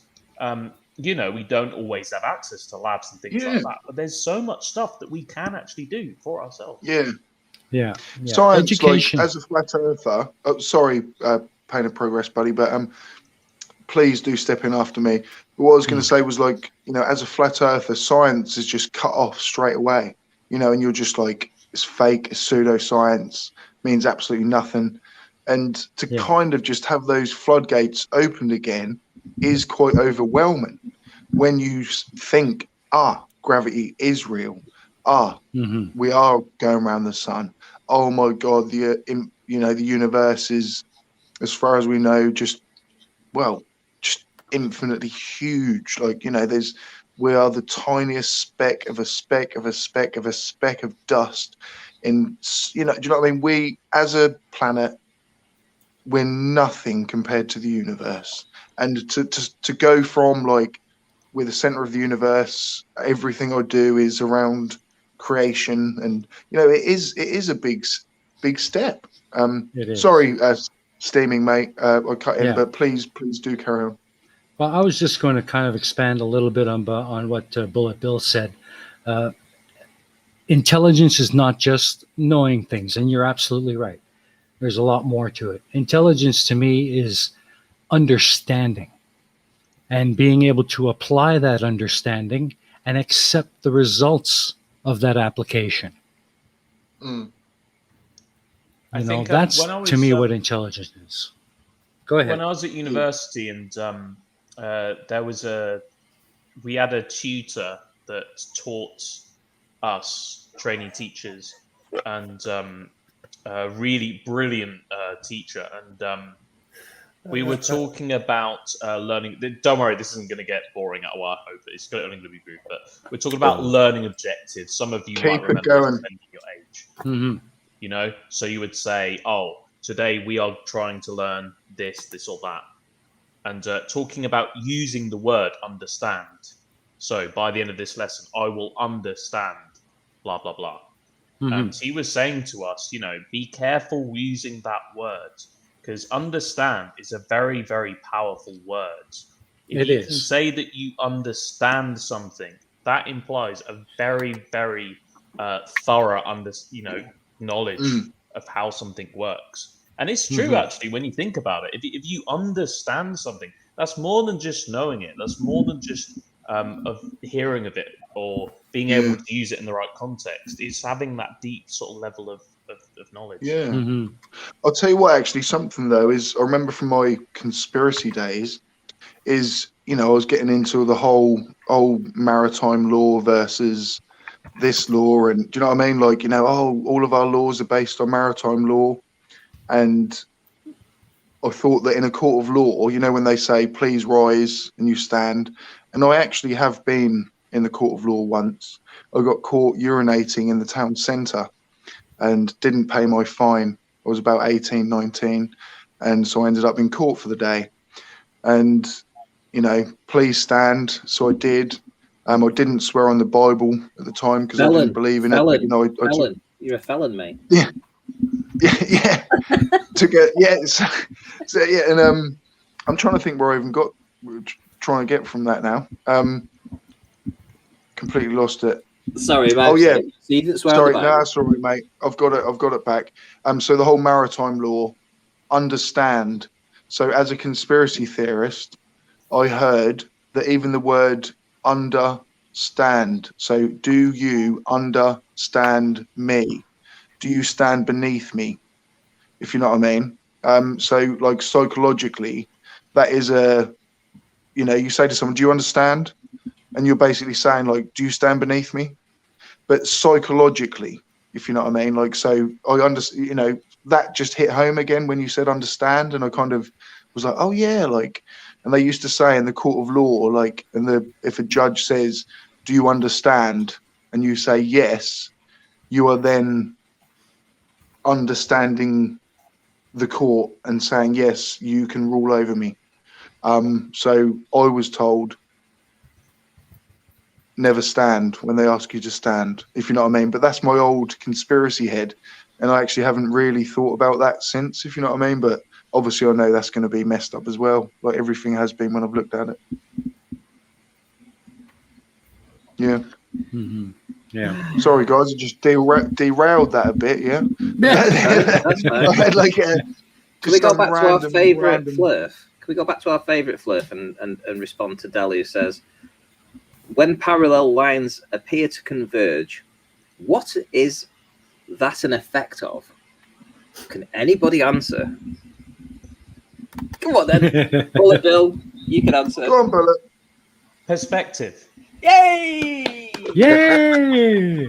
It's called a vanishing point.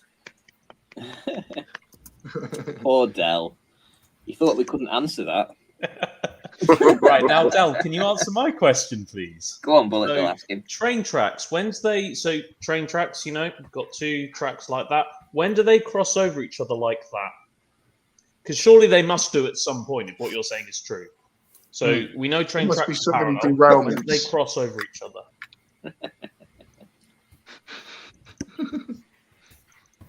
Oh man. But Del, he's going to run away, spin this as some type of win. Just sitting there. Yeah. I mean, I'd love it. Like, I'm not the greatest debater ever, but I honestly think Ranty versus Beyond the Imaginary Curve on, a neutral platform. I think I'll that would be host something. it, and I won't would mute want. anybody unless they get, unless they start being obscene, sort of thing. But Yeah. I'd happily host one without turning it into a fucking echo chamber. Del has a follow-up question for Ranty. Oh, for me, right? Okay. I haven't seen him answer my question. After he did the line one, I asked what is the effect where they curve over the horizon? What causes that? Because it doesn't work when it's flat. It's the same as the crepuscular rays, isn't it? From the ground, they look, like there's light shining from heaven. But then when you actually see them from way above the clouds, they're like perfectly straight lines. That's because light bends. If you ever wondered why, when they're trying to do the long distance, like shore to shore tests, it's always at night with a laser and never, say, with a telescope and something, like a target, with separate points during the day. Because you can easily prove Earth curve. There's so many different ways to do it. Yeah. But the powers that be, like the top ranking flirfs that thought, all right, we can take this, run with it, make money off the gullible. They create experiments, that they can convince people work. But they have to be done like so, and that's why it's always a laser test at night. Lasers bend, it's like refraction is a thing, Mhm. And yeah, Just Ranty stick a mentioned, stick a straw in a glass of water. yeah, Mm.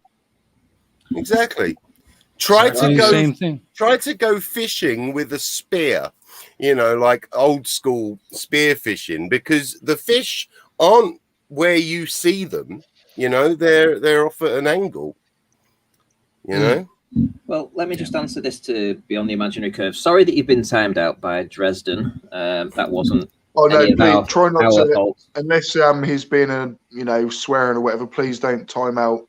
Yeah, Del. or And delete his I'll say, comments. and honestly, I will say to his defense, I don't think Dell's ever really said anything to be worthy of timing out. So No, because you find No. it annoying, don't.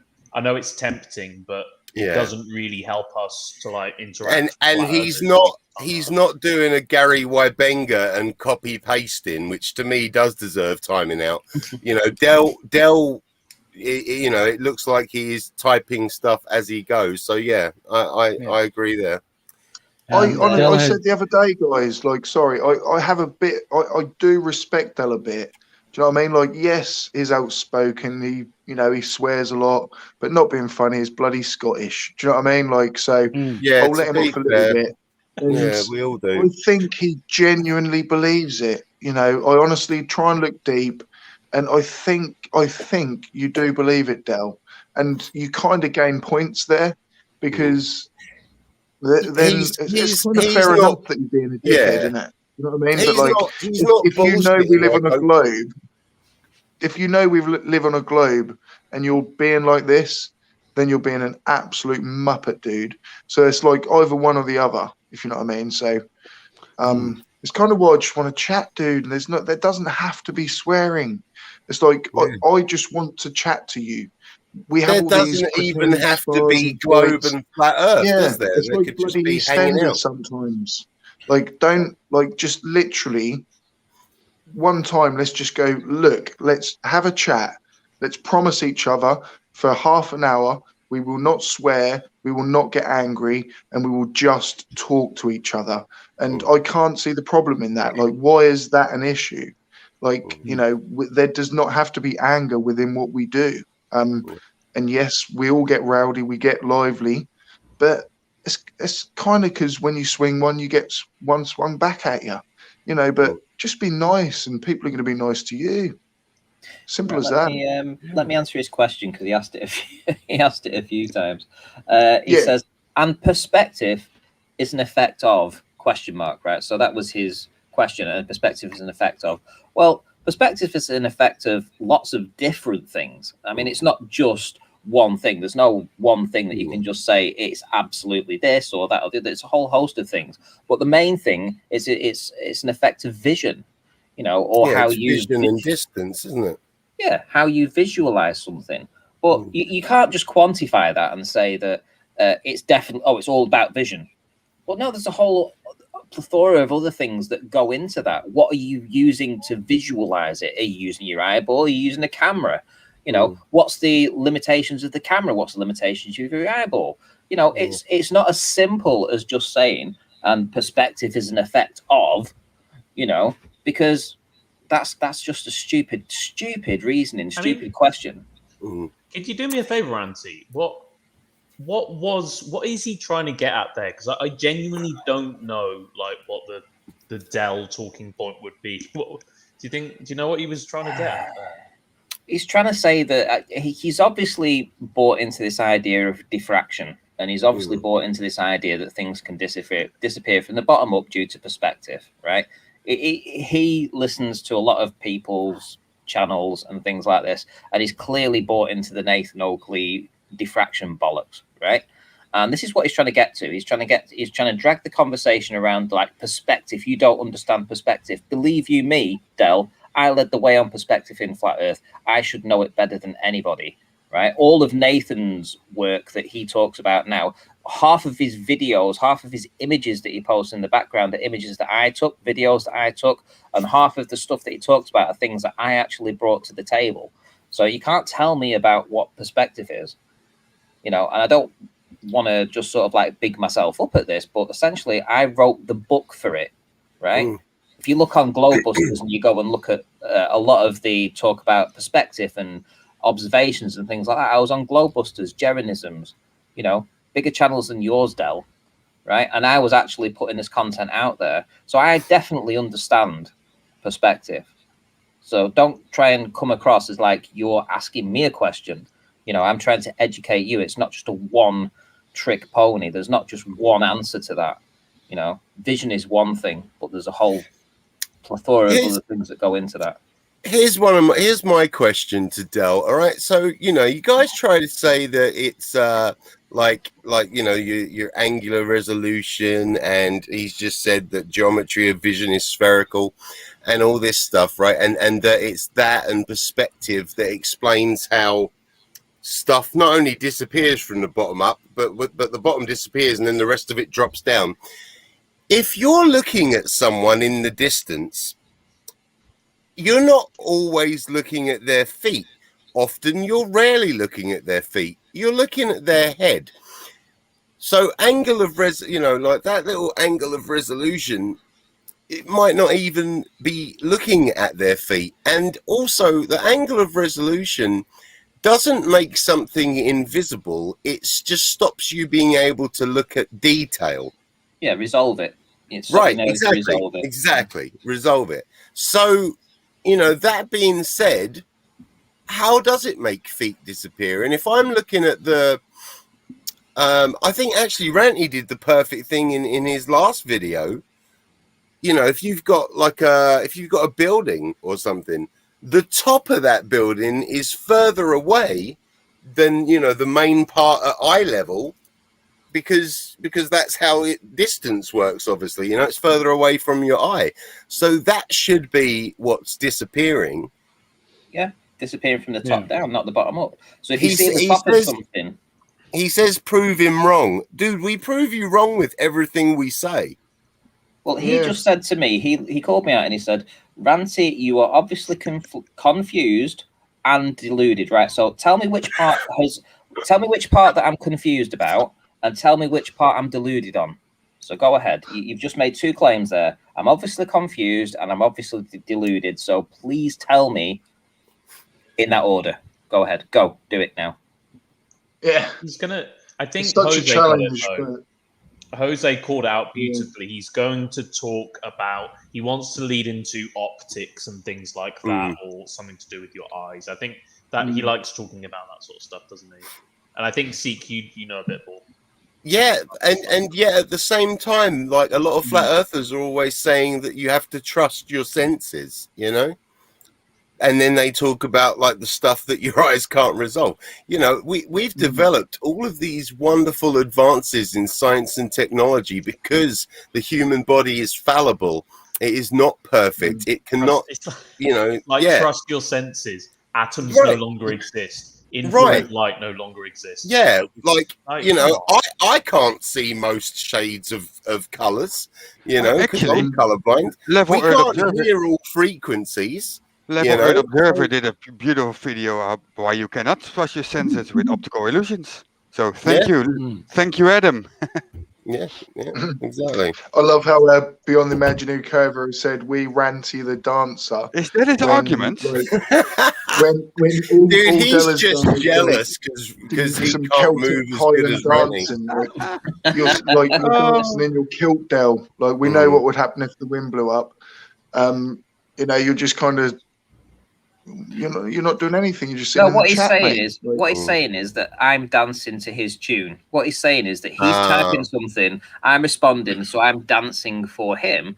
But what he's literally just showed there is that he doesn't have a response to my very pointed question to him, which was based upon his assertion of something about me when I actually destroyed his argument about diffraction. So it all stems back from like 4 interactions ago, leading up to this point here where he's saying that I'm dancing for him when he just doesn't have an argument. But that's what it is, right? If you can't win the arguments, attack the person. Oh, I'd love to debate this clown. He wouldn't stand a chance, and he knows that. Can I just cut in a minute? I've got to shoot off, unfortunately. Before I go, I just want to quickly say thank you to you know, some of the people in the chat have, because it's my mum's birthday tomorrow, and some people have sent me videos to wish her happy birthday. I am accepting videos for that until, you know, sort of tomorrow morning to midday UK time. So if anyone wants to wish Limey Plays mum or Linda a happy birthday, you can either tweet it to me, email it at limeyplay@gmail.com, or shoot it over in my Discord server, and I appreciate it. And yeah, that is about it. Before you go, you should have 3 more subscribers, because I've just checked, because I put a little poll out before on my channel asking who had gone over and subscribed. So I know that you've got more subscribers. I did. And that's in the last 20 minutes, so you've done all right. Let's have a look here. What we should do is a poll that says, please keep these subscribers. I think I've shot up by I've gone up by 5. Nice. That's not bad already, is it? There you go. Yeah, that's pretty good. Thank you very much. Let me Angel Gamer. Let me also say to Chris and Super Ghost UK, thank you very much for the best wishes, and happy birthday to my mum, and have a good night as well, Angel Gamer, and everyone else. STST, as always, thank you so much for having me on. Always a pleasure. Reason. Yes. Shame we didn't actually get to chat a lot, but yeah, I love your work, and you're still doing. Aside from Pain of Progress, you're still doing Life on the Flip Side every Sunday with That's Keela. right, with Craft Tequila. That's right. Awesome, yeah. So I missed the last one, but I normally try to jump in. Ranty, I'm glad you mentioned that line you play. I just want to kind of say now, whilst we've got like 75 people here, the original lineup for tonight was just me and the Pain of Progress, Steaming Cup of Reason. We were going to have a little bit of a chat about history, etc. And then I just thought, you know, why not? It grew into beer with the boys. Have a bit of a party. But I do feel a little bit guilty that I haven't given the Pain of Progress enough time, because that was the original. But you know, like I say, that doesn't matter, because I honestly feel like we'll have all of you on again, of course, but like maybe have a little bit more streamlined next time and just stick to the sort of 2 or 3 people. But because Dell turned up, and it kind of one-on-one with you guys. One-on-one, you guys both talking about. I think that would be the best way for you both. Yeah, definitely. Yeah, that would be a very interesting show, because I mean, both of your guys' stuff on history is excellent.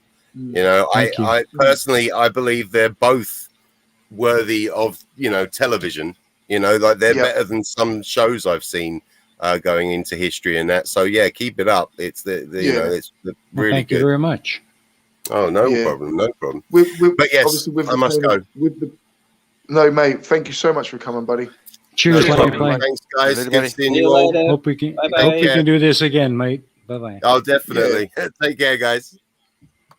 Go and give him a little subscribe, everyone. Be on the Imaginary Curve too. You might learn a little something. So go and hit a subscribe on just how to be a kind of genuine good guy. There's always hope. Functioning human. We've got Steaming Cup of Reason, Ranty, Bullet Bill, and Mr. 42. And we'll just carry on. You know, if you get bored, guys, step off if ever you want to. There's no pressure. You know, we've all got lives, but I'm going to keep going for a little bit. Yeah, no, I was hoping so. I was hoping so, Bullet Bill. To be honest, feeling a bit dead since you joined. To be honest, right. I'm gonna go and do a Riley back in a minute. Yep. All right. No worries, buddy. But yeah, you do that right. Oh, by the way, so I know you noticed STST, but we've got a little debate coming up, which I'm very pleased about. Sunday morning, 10 a.m. Yes, BB. Yeah, man. Our favourite COVID. I don't know about COVID denier, but like lockdown sort of denier sort of character. Is going to be debating me, so that's going to be good. It'll be good to sort of settle that once and for all. We'll have to have a chat with Deadly Dave, because I don't know whether to put it on Truth Debates or obviously this channel. Kind of doesn't really matter in a way. Yeah, I mean, I don't know about BB, but I certainly don't mind. So whatever's happy with you. One thing I found though, dude, is like with flat earthers, and I kept going, "Oh, no one dares debate me," but of course, like, why really would they come on your channel? Whereas, say, like MC Toon, people know they're going to get quite an easy ride. They don't understand that, they don't even know it, but they're getting absolutely butt fucked from behind, and they don't even see it. But somewhere like FTFE, they go on there for the exposure. If you know what I mean, they know that there's going to be 500-800 people watching it, and they could come on this channel. There might be maybe between 30 and 100. I don't know, but flat earthers, one of the traits really will actually be like they want their name to be out there. They want to be spreading their message, and of course they'll call me a fake. Never was a flat earther. So yeah, what I've realised now, I've probably completely deviated from what we were talking about, but kind of what I'm thinking now is like, if I want to debate, I'll say to someone, "Do you want to debate me on FTFE?" Because then to them, that's like, oh wow, like I get to go on FTFE's channel, I'll get to have this big exposure. Obviously, unbeknownst to them, they're getting subtly destroyed. I think with FTFE, it's not so subtle. Well, no, I meant with me. Sorry, yeah, it would be more subtle with me, but FTFE is obviously just full on, bend over, no consent, just it's the beers, it's the beers. Sorry, I think BB just doesn't really like me, and he's decided that he knows. But I think he's okay with you, so he'd probably be fine with it being on this channel. But I don't. He seems to like me. Yeah. Helen the Degenerate is back. Yeah. Oh, and Helen's back. Oh. Helen and be on the imaginary curve. Christ, we're doing something right here, guys. Let's carry on. I'm anxious to see what Dell's next stream will be. I'm sure he has some gold in there that we can use for our next videos. Yeah. To stroke his little ego. Like dislike button. Like Helen, on your way in, please hit that dislike. Just really helps the word spread, But no, jokes aside, welcome along. We all joke, we all laugh, but come on, there's no war. This is all internet banter. Flat Earth is a joke, and I hope one day you guys see it, and then we can all have a laugh. We could all have a laugh and look back, like Ranty. Imagine like me, Ranty, and Dell going for a beer together, and just all like having selfies. And I mean, I just can't imagine that. I mean, me and Ranty maybe, but.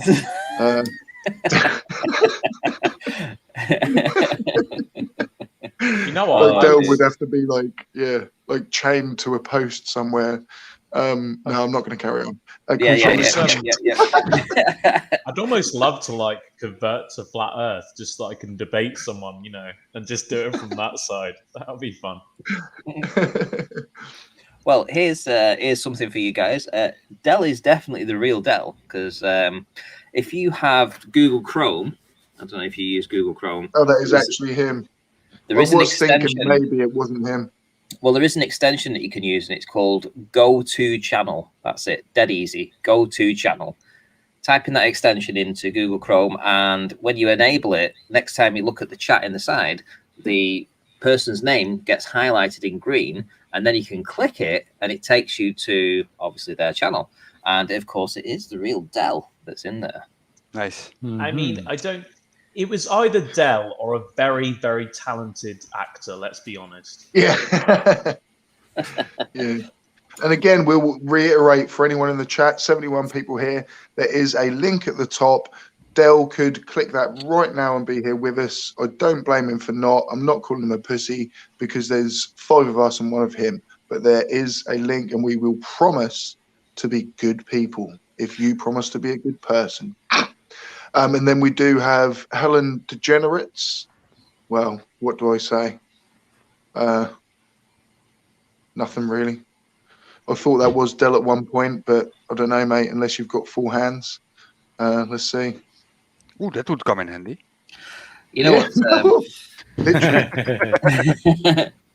Have you ever seen Jack Reacher? No. Have you ever seen the film Jack Reacher? No. So Jack Reacher says it's a bar fight, and it's 5 against 1. So you can imagine Del saying, the same. And when you just said then, I know it's 5 against 1, Jack Reacher would turn around, or in this case, Del would turn around and say, no, actually, it's 3 against 1. And he says, what do you mean it's 3 against 1? He says, well, after I take out the leader, that's you, then I might have to contend with a couple of enthusiastic wingmen that might want to get stuck in. But the last 2, they always run away. So he says, so you could just imagine Del thinking that in his head. Yeah, there's 5 of them there, but I'll take out him, and then I'll just have to battle them 2, and the other 2 will just scarper away. I mean, for Del, say, Bullet Bill, Pain and Progress, Mr. 42, should just be wipeovers. STSD, give him a little nudge to the side. He's got nothing. Ranty might be able to give me a bit of a fight, but, Del's the king. Level is level. It should be an easy fight, really. If this was Mortal Kombat, Del's got, 20,000 subscribers? He's a big guy in the community. And that's what I can't make out sometimes, is why do these guys not where the big guy is. Come on and destroy us? I have an idea. So, Del, if you come on, I don't know if anyone else will agree to this, but I will mute myself and I will not say a word. And you can debate Ranty one-on-one. I will leave the stream for that. Hand I on think heart, Del and Ranty, I will not say a word. definitely. I'd act as a moderator, and I literally would treat Del as fairly as Ranty. And I'd love to see it. And maybe even if it's not now, let's put the feelers out. Let's try and set up, this whole debate thing. Let's set up a debate Del. Ranty's sitting there ready and waiting. And I'm going to stay impartial. Where he got all his subscribers from, though, because he had a cooking tray once, and he lifted up one end of it with some water in and some water poured out the end. And I think that the people that subscribed to him actually thought it was a cooking show. I think that they actually thought he was a chef because he was lifting up a cooking tray. So I don't think that they're all flat earthers for sure. No. Even with Del, the questions there. Del has done satire when he done like a sitcom called Level, or the Level Flooring Company. So he went satire on it, and you don't joke, Like Ranty never joked when he was a flat earther, did he? He didn't joke about, I'm going to pour water on this, and it's almost comedic what Del was doing. So I can understand why people would call him a fraud. But I'm just going to shout out my nephew, Ryan Pennock. What a legend. Yes, Craig, first time watching your live. Can't believe how many subscribers you've got now. You're bossing it. Thank you very much, Ryan. You are bossing it. Cheers, buddy. So let me answer Helen Degenerate. Let me answer Helen Degenerate, who says, how's the chem... Sorry? Yeah, there we go. How's them chemtrail burns, Ranty? Pretty good, actually. I think, was it the first video that I put out? I actually discussed them. And yeah, I actually showed a high definition, high resolution image of my very chemically burnt, sunburnt face. So yeah, I completely addressed that about 2 weeks ago. Go and check it out. Have a look at my video, Fleur Perspective, video number 1.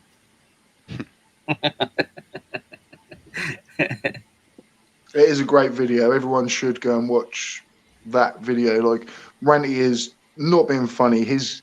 When I left Flat Earth, I went all emotional. And I was like, oh, I've been conned. But, like, Ranty didn't do that. He kind of was like, nah, fuck that shit. Like, I'm taking this a step further. We were pretending to be really supportive, but actually we were like, oh my God, cry me a river, mate. I know. I lost the love of my life. Do you know what I mean? Like, I've got her back now. I announced it the other night that me and Limbo are back together. It's like an EastEnders storyline. It is. It's like Del. Do you know what I mean? It's like fucking... STSD, what was that location that you shot your first videos in? The dark background and stuff. Yeah, What is it? Your shed or what? that was my house. Oh, I thought. Oh, okay. There's a So garage. you Yeah, moved man. in the meantime. Yeah, I live in a little town. Well, it's where I live now. That was filmed. Like that part was filmed here. Okay. It looked more like yeah, a man. shed. What was that? It's just Sorry, a little garage. the start of the witch video. No, your older No, videos. you remember the garage with mate. the, you know, Yes. Yeah. That was my garage. That was a really nice house, guys. Like that was a bloody 3-bedroom, semi-detached, like really nice house. But of course, as most flat earthers, I was deported to either a car or a garage. In that occasion, I was in the garage. But like, yeah, we split up. We lost the house. We lost everything. I didn't go to work. I stopped getting back to jobs. I didn't care because I just thought like my whole life's a lie. Like, and that's what I'm saying. Like, people look at this as a joke.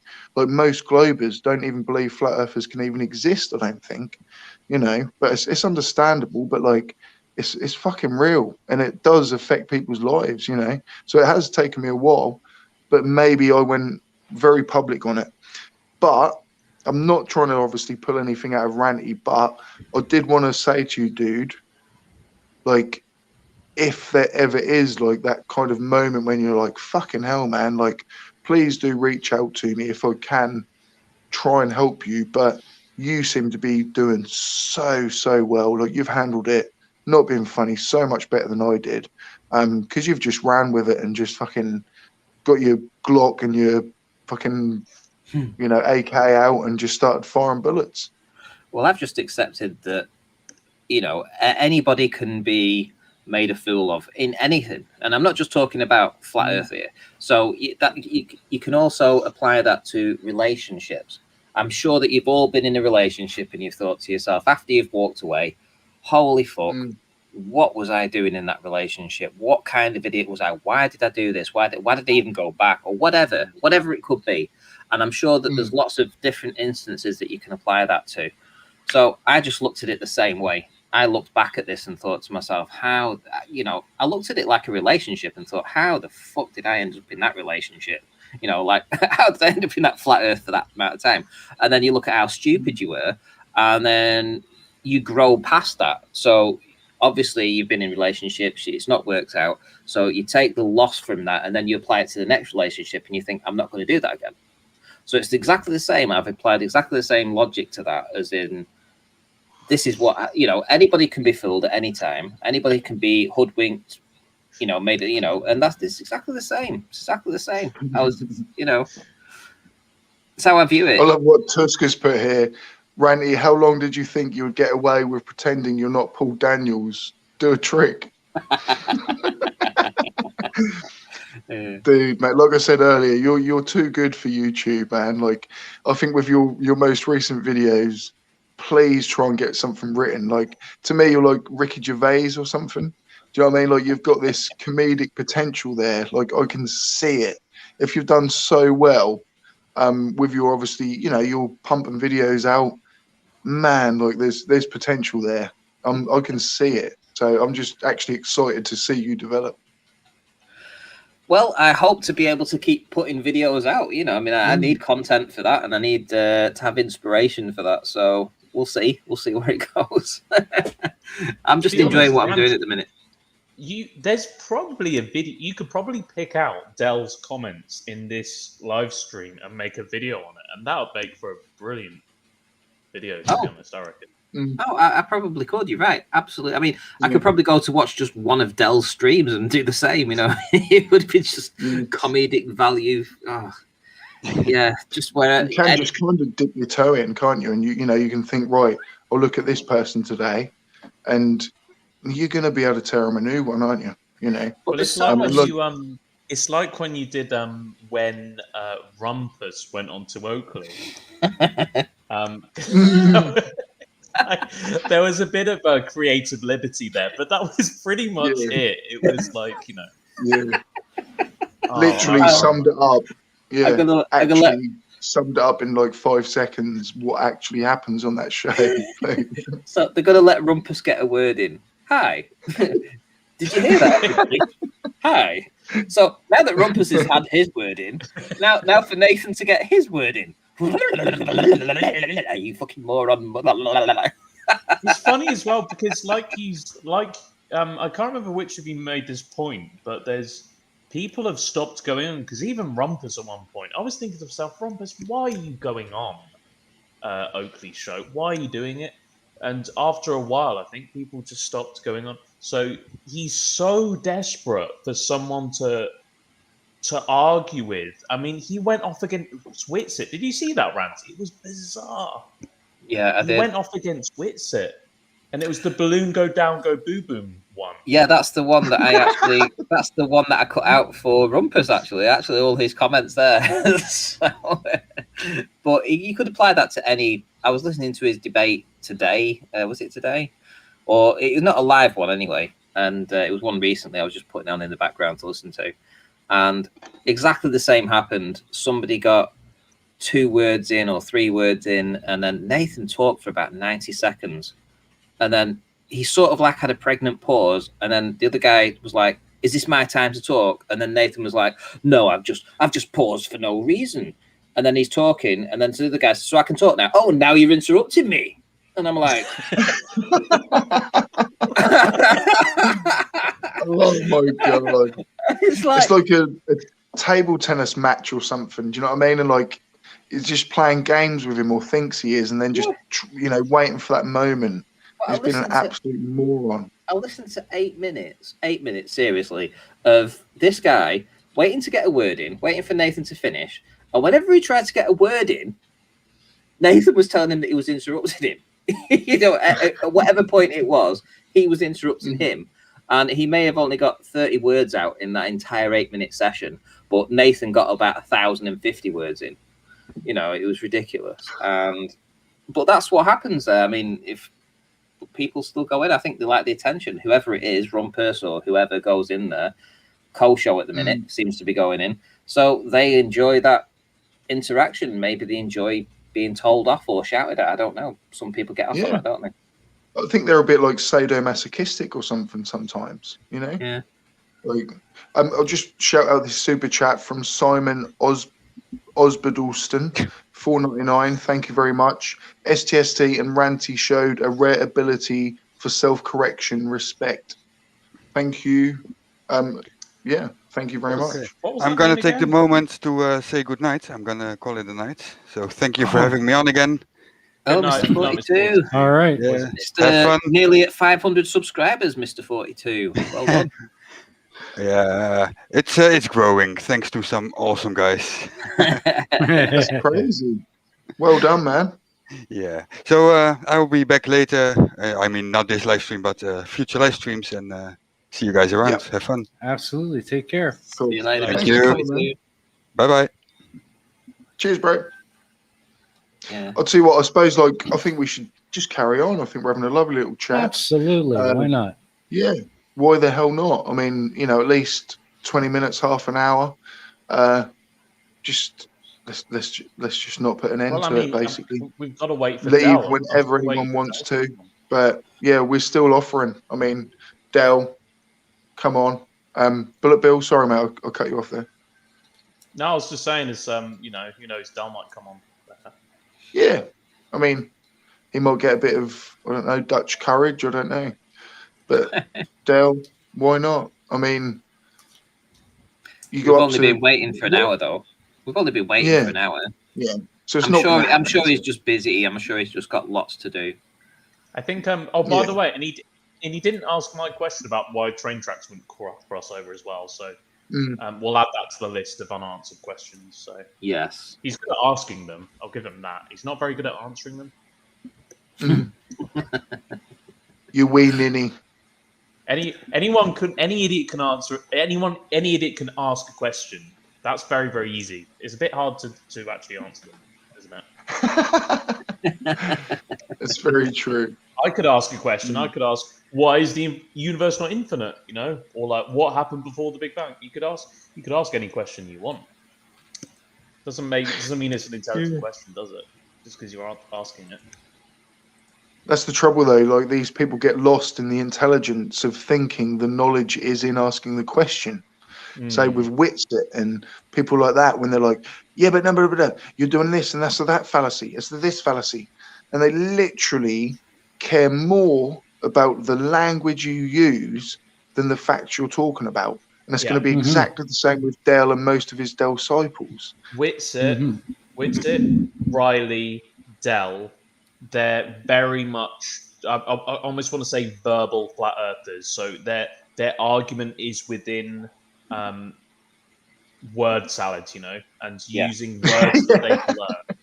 Yeah. So the best kind. But it's true, isn't it? So you others that are so Oakley pretty much just So Oakley pretty much just kind of like breaks the door down.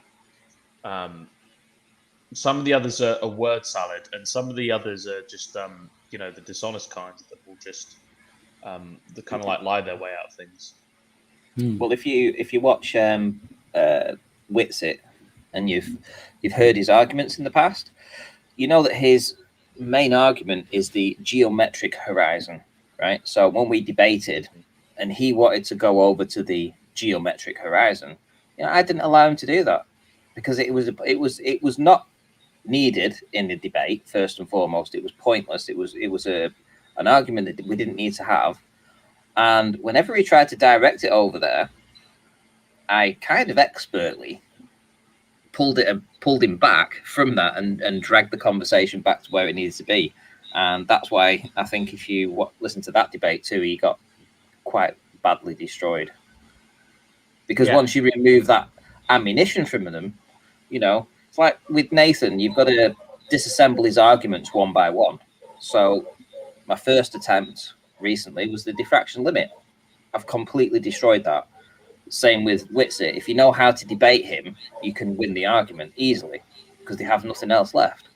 So his argument, geometric horizon, Nathan's argument, the diffraction limit. Okay, then why does it diffract quicker from the top down then?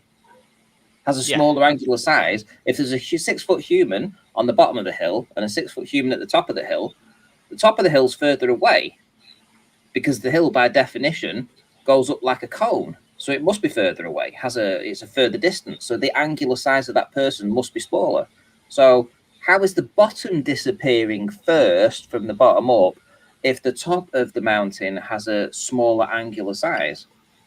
But then you see the top of the mountain. Yeah. Where's the bottom gone then?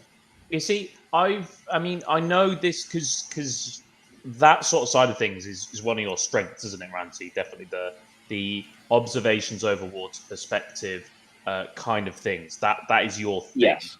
Yeah. For me, it's probably a weakness. I don't understand it all that well. But what I will say is that whatever you're saying that's explaining anything that's hidden must also be affecting what is visible. Yeah. So, and if it's not, then that kind of leads you into a sort of sticky situation, doesn't it? Because you can't say that, there's something special happening for this bit, but then as soon as you look a bit higher, it's completely fine. It doesn't make sense. Yeah, things just don't disappear from the bottom up. Yeah. Pain of progress. Are you still there? Yes, I'm still here. Is it like 4 a.m. there for you or something? It's actually coming on 5. Holy! What are you doing tomorrow? Are you working or? Actually, no. I'm off tomorrow, and starting Monday, we're actually on a work from home schedule for the foreseeable future. So. And how's your channel growing at the moment?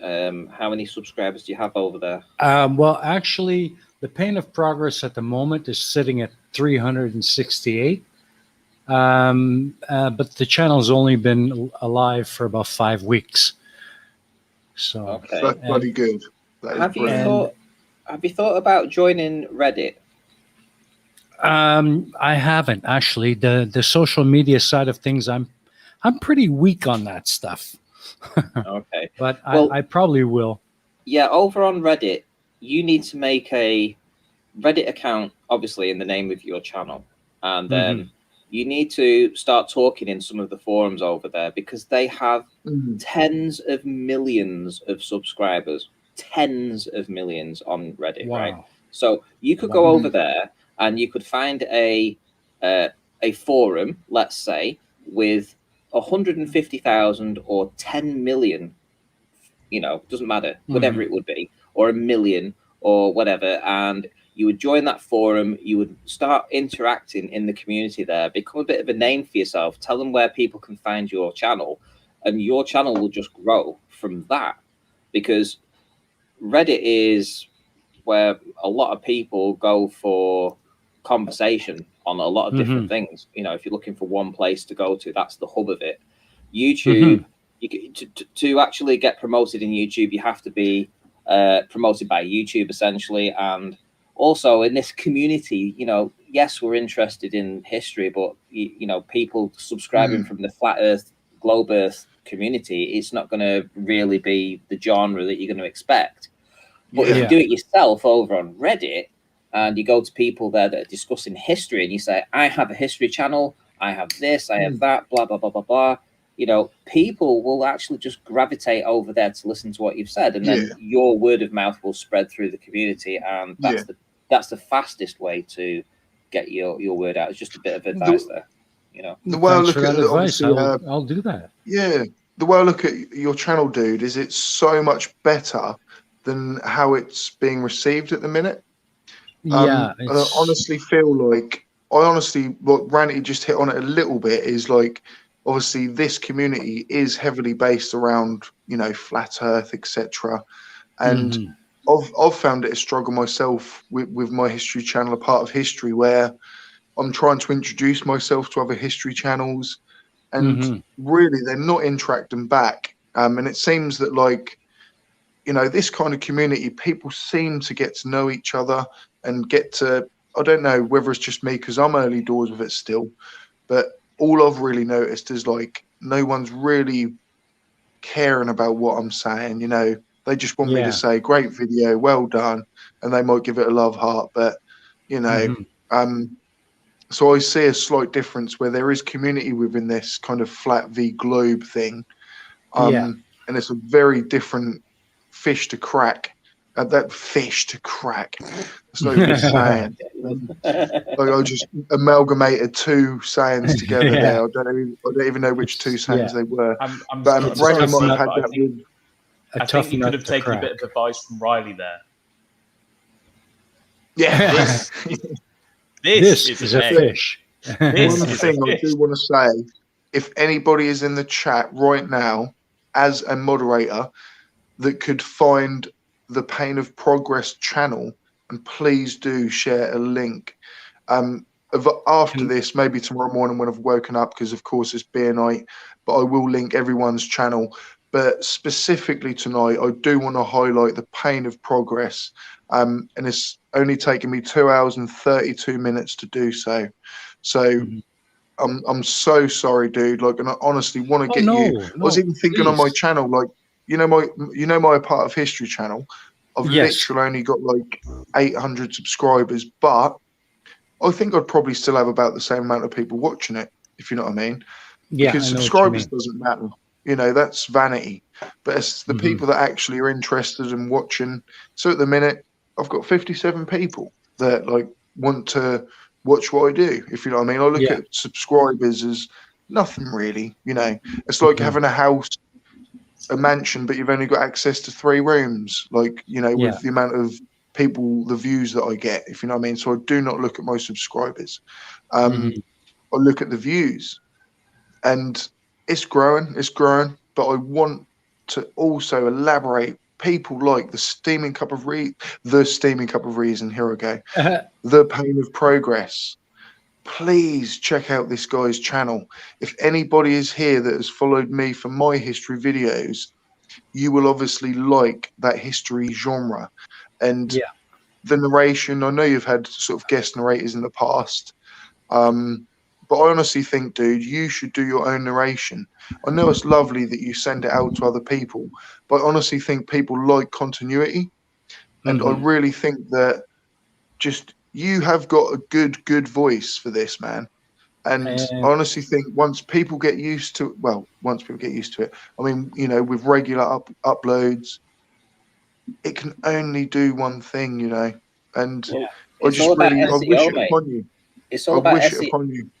It's all about Yeah. SEO. You could have the best content going in the world. Yeah, it doesn't matter. Or the best, Literally you know, the best website going, you know, and if people can't find it, if people don't know about you, then how are they going to subscribe? And let's put it another way, right? So the community that you're talking to now is let's just do it for argument's sake and say that we're talking about horses. So let's just say we're talking about horses, but your channel is about a cat, right? So nobody's interested in a cat really. So trying to get them to go over from the horses channel to a cat, you know, it's a bit of a tough ask to try and do that. It is. But if you go to a cat, if you go to Reddit and you actually search out a forum there or a subreddit that's actually for cats, and you tell them that, hey, I've got content out there that people can go and watch, you're going to get thousands of people immediately, very quickly. You just need to actually put yourself out there. That's good advice. That's good advice. Thank you very much. Yeah. I think it's YouTube, I think, is a hard nut to crack, to say the least. And I think a lot of, just being honest here, I think most channels will, you know, never really hit it off. So I think it's something, even with like, I don't know, let's say Irish Demon, for example, even with him, and he works very, very hard on his content, and he uploads regularly, and he does all the right things. He really, really does do all the right things. But even with him, it took a long time for him to even sort of get anywhere, you know, even a few hundred subscribers. So it's a difficult thing to do. And like Ranty says, you've got to be smart about it as well. It's not just like as backwards as it sounds. It's not just about the quality of the stuff that you make. Weirdly, although for the long term, I think a lot of it is. Yeah, you know, like, you know, obviously this kind of shout out I got from Simon Dan. Oh, Simon Dan, hello, mate. Drink. Yeah, let's all drink to Simon Dan. Let's shout it out because then I'll get to tag it. Simon Dan. Woo, woo, woo, woo. Cheers. But like, kind of that came, you know, when I left Flat Earth, interviewed by Simon Dan, and then that meme came out, and literally that was from Reddit. But what I will add from this is they came over, subscribed, but they never actually watched my videos. So that killed my actual channel, if you know what I mean. Like, because it was like a pity subscribe, like either from Simon Dan, wink, wink, go and subscribe to STST. They gave me a chance, but at the time I wasn't ready. So I'll get onto that in a second. But most of the people from Reddit, they subscribed and then just never actually cared about watching my videos. So, you know, I would say about 8,000 of them are sitting there as literally dead subscribers.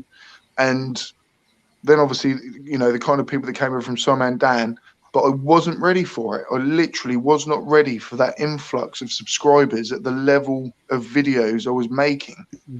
But I honestly think, say now, if that happened, I would have been in that position to kind of be like, you know, so, you know, I'm not saying I regret it or anything, but I do look back and think, how did I get 15,000 subscribers? But really, if I make a good video, maybe 2,000 people will watch it. Where are these other 13,000 people? Where are they? Do you know what I mean? Because, so like, because, you know, the Simon Dan shout out and the Reddit thing, you know, that they were very, very popular, but they were popular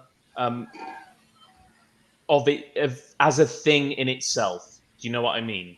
So it wasn't, not being harsh, but it wasn't necessarily about liking your channel.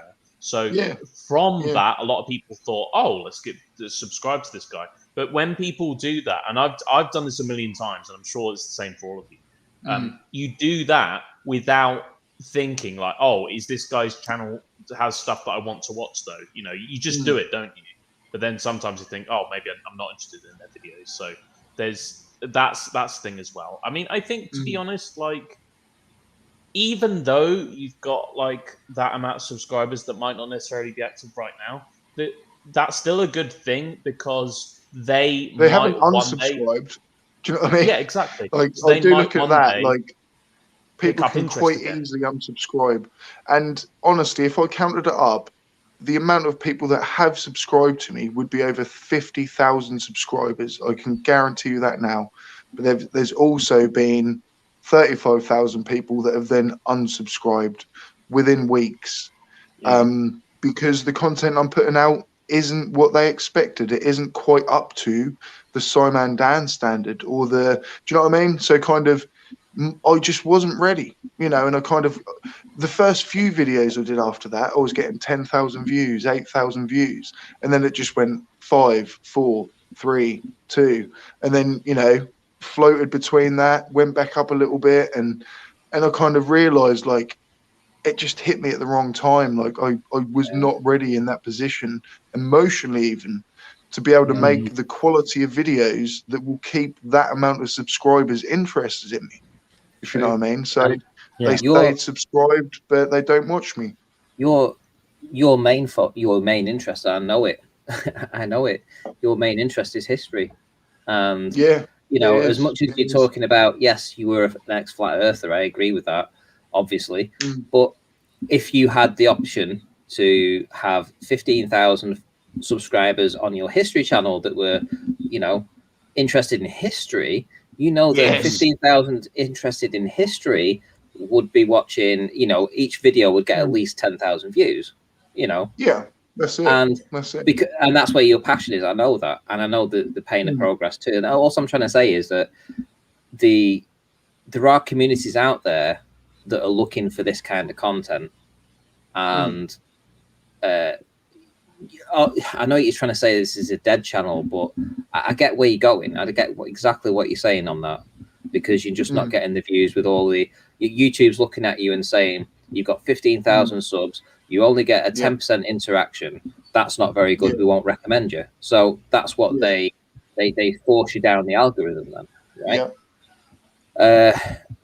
But your even though, to channel, be honest, dude, if you look at the other way, like, my comment section is way above. You know, I'll sometimes get more interaction than Star Talk, that's got over 1 million subscribers, as you will, if you know what I mean. So you can look at things like that. You know, we've got this inner community. But yeah, you're right. You know, the kind of the views that they probably don't even like the video, or subscribe, but, you know, it will add to the count, if you know what I mean. But actually, sometimes, you know, it is the interaction as well, I think, which is such a good thing to try and judge it by. When's your next history channel? When's your next history video out? Dude, like, I've been, like, I don't know, it's been a lot going on, and I literally haven't even started filming it, to be honest. There's one I know exactly what it's going to be about. Well, what you need to do, and I'll be completely honest with you now. It's a bit of advice, and you don't have to accept it, which is great, because I could be completely wrong, right? So I could be, but yourself and the Pain of Progress there, who have great content. I've seen it. I've watched your videos. Great content, really, really good stuff, right? And I enjoy history too, so I can't wait for your guys' next videos. But if you know you're not reaching the audience that appreciates that, right, then you're not going to grow. And the only way you can do that is by pushing yourself out there. You have to do that yourself. You can't just sit on your hands and do nothing. Conspiracy Cat said to me, I was doing all the editing from the paranormal podcast, right? I did all of that to start with. The first video, the first audio track of that, and the actual editing of that took me, I think it was about 7 hours. And the next video took about 10 hours to do all the editing, post-production and stuff. For something that was like a 50-minute long podcast. And he says, why are you going to so much trouble? I said, well, we're only getting 15 people listening to these at the minute. But in a year's time, I want people to be able to go back to the very first content that we put out and say, hey, they had the same quality then as they do now, right? So I was putting the effort in then so that it would be built up for the future. And like, for instance, we put our last video out, a podcast out about 35 hours ago, and it's already had 450 downloads already. which for the start of season 2 on a podcast, the average podcast only takes about 110 downloads in its lifetime. We got 450 downloads in its first 35 hours. I know by the time that this week's over with, I would expect it to pass 1,000 easily. And this is only the start of season 2, and you've got it, but you've also got to go to these. You've got to go to forums. I go to Reddit and I go on the paranormal places there, and I promote ourselves there a little bit. You've got to do this. You've got to push yourself out. Yeah, you've got to appeal to the people that are interested in this. Yeah, that is it. I mean, like, I kind of look at this as a collection of minds in a way, and we kind of listen and learn from each other. Like you say, your podcast at the minute is doing really well with Conspiracy Cats, and why not speak to people, learn about what they've done? I just think it can only help other people. I do obviously love talking about flat Earth, but sometimes, with Dell, I mean, what's he got to be? Is in the top 5 biggest flat earthers probably in the world, and he didn't even step on. Do you know what I mean? Listen, like, there was an opportunity. He was Flat here Earth it's dying. Flat Earth is dying. I mean, you just need to look at the. Just look at there's not that many of us left, and not just content creators, but people that are actually watching the content. There's not. Even Simon Dan's views are dropping off. Zeke, do you mind if I quickly change the subject and just clarify something? Yeah, go for it, dude. Because people are saying Gary's getting timed out. Gary Webenga is getting timed out because of what you asked for in an earlier stream. So okay. is there a rule? Basically, I offered Gary Webenga the rope 3 or 4 times. He came on my stream a few times, and all I can say is I gave him chance after chance, and I randomly saw him. Anyone can probably go and look it up on Helen Degenerates has made a couple of videos actually about me and Ranty, and all they are just ridiculous 30-second clips that mean absolutely nothing. And I witnessed Gary Webenga, and the words that he used, he basically said I was more or less a child abuser. And I then have said to him, okay, well, that is now taken away. I'll never have you on my channel again. I'm never going to give you airtime because I'm not going to take that. And my punishment to him is he will never come on my channel again, and I will not allow it. So, yeah, I'm not going to block him either. If you want to come in and listen, Gary, please do. But it's whack-a-mole. Don't come at people with stupid accusations like that. It's ridiculous without any proof whatsoever. It's disgusting to even label anyone like that with nothing to back it up. That is 100% understandable. So I will time them out whenever I see them. So yeah, that's complete. And this is worth saying. We've all seen this. Ranty, I'm sure you've seen this. People accusing people of these sorts of things. It's fucking disgusting. It's a fucking disgrace. And I don't care what shape you think the Earth is. It's if you're gonna bring yourself to that level, really have a long, hard look at yourself. It's absolutely disgraceful. And I don't want to talk to. I don't want to interact with anyone that does that to anybody. That's a hard line for me. I mean, you just scum. You're just fucking scum. So he is. Yeah, it takes a lot. It really takes a lot. I tried my very best.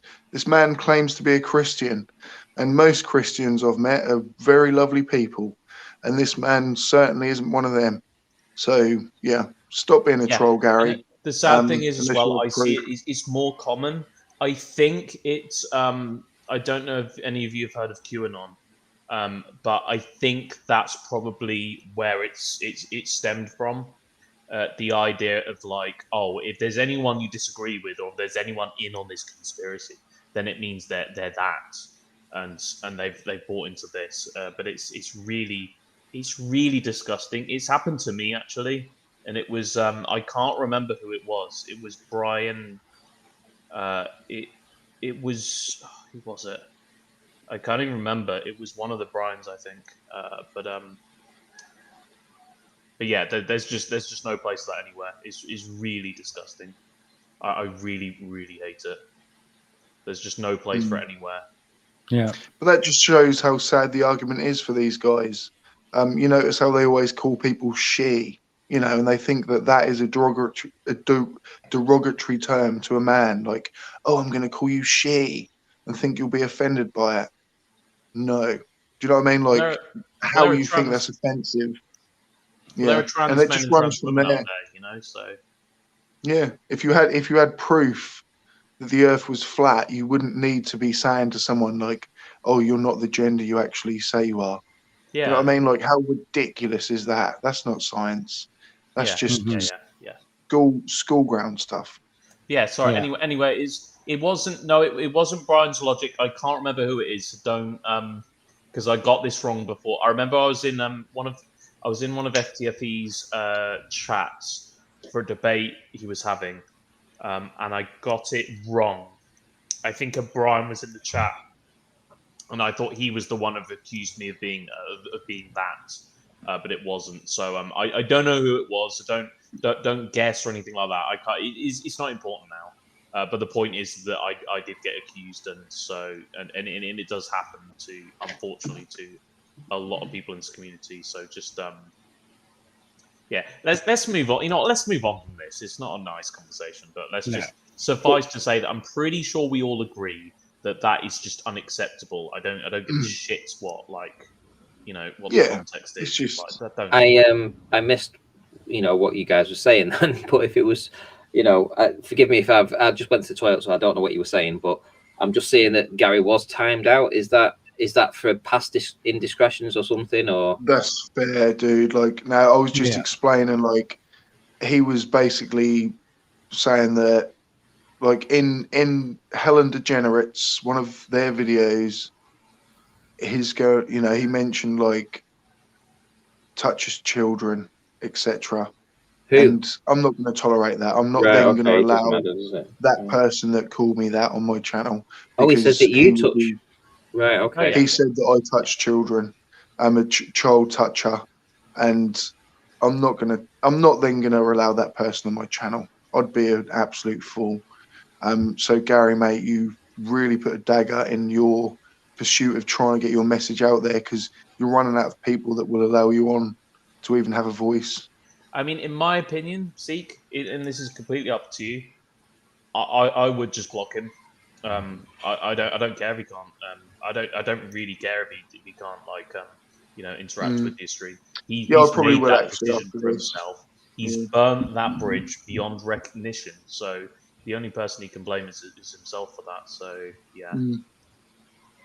So no, sorry guys in the chat, by the way. I didn't know the context, but yeah, that's although let me I'm not going to defend him, but I'm also going to not defend him in a way, which is that in the flat earth community, calling somebody that seems to be a regular thing. It seems to be more popular to start talking about people like that, and more acceptable in the community to talk about things like that.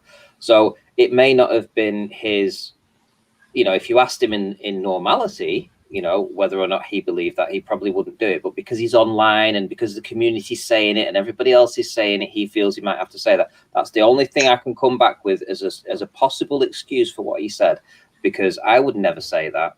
I've never said anything like that to anybody, right? So that would be nothing that I would do.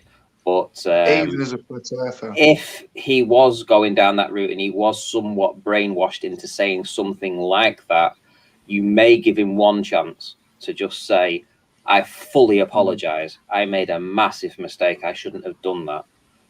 Please allow me to stay so I can make my points without ever going down that route again.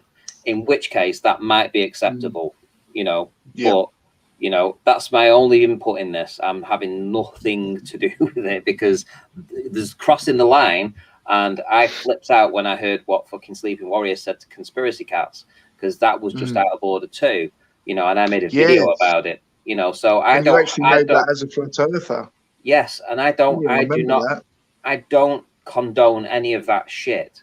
But I do know that people, and I'm going to say this, like leaders in the flat Earth community, like Sleeping Warrior, who's been around for years, when he goes around saying that to Conspiracy Cats, right? When he does that to him, other people may get brought into that because of what he said and follow the leader, right? It doesn't necessarily mean that they are actually believing what they're saying. It's just that they're being brainwashed into saying that, right? And they can't reason that they've been so stupid to say that because the leaders have said it. If the leaders have said it, it's all right for me to say it. Do you know what I'm saying?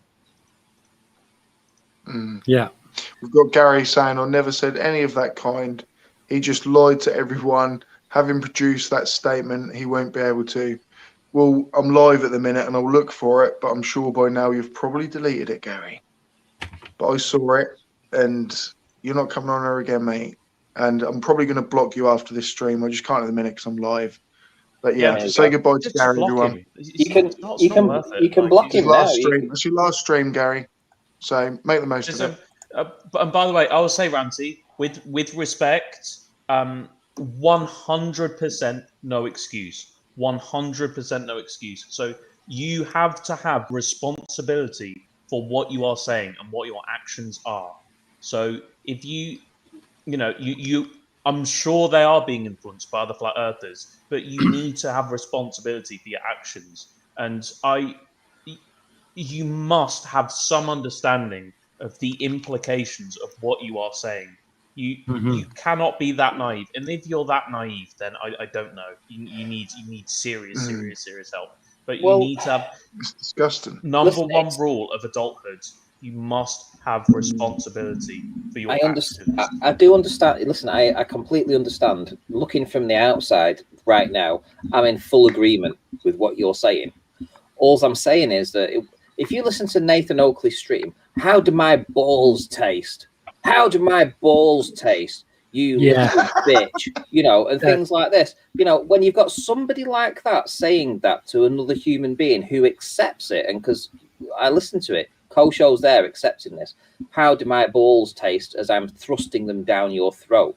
You know, I mean, this is a Flurf leader telling the community this is how you speak to globe earthers. This is how you interact with them by saying the most horrible things that you can say to them. So when he says that, and then Sleeping Warrior says things like that to Conspiracy Cats about being a pedo and shit like that, then it becomes part of the community indoctrination for other people to also say the same things, because they are detached from reality. They're detached from reality, not just about the shape of the earth, but in social reasoning, social skills. Everything gets detached.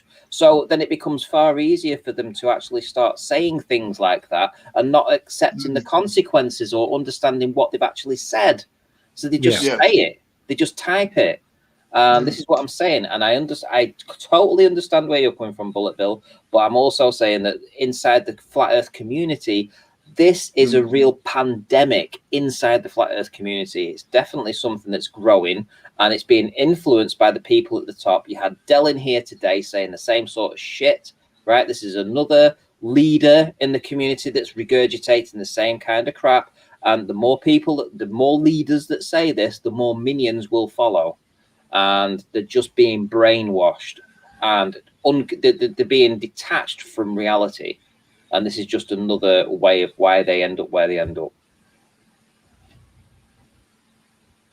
Yeah, you're absolutely right. Okay, this is the last thing I'll say on this, because it'd be good to move on to something more less morbid. But I think for Gary, the way he's the manner that he's shown, to me, shows that he's well aware of the seriousness of what he's said or accused, because he's tried to deny it. If he wasn't, he'd say, "Oh, why is it? It's not a big deal."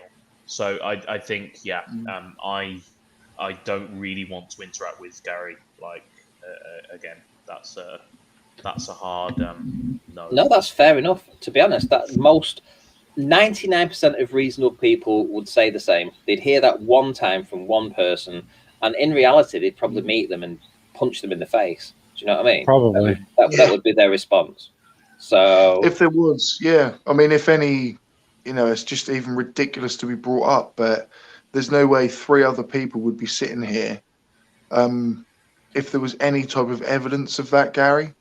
Do you know what I mean? Like, where is your evidence? You cannot just label people. It's like calling someone a racist or something. You can't just call someone a racist without having proof of it. So I just had sympathy. I had sympathy. Well, I still have sympathy for a lot of the people inside. That's why I'm doing my channel. Obviously, I'm doing it because it's a part of my reintroduction, my healing process. My healing process is doing these videos, right? But also, it's to educate the other flirts that are out there that are seeing. Well, I can see it from the outside. I was there. I was part of that community for a time.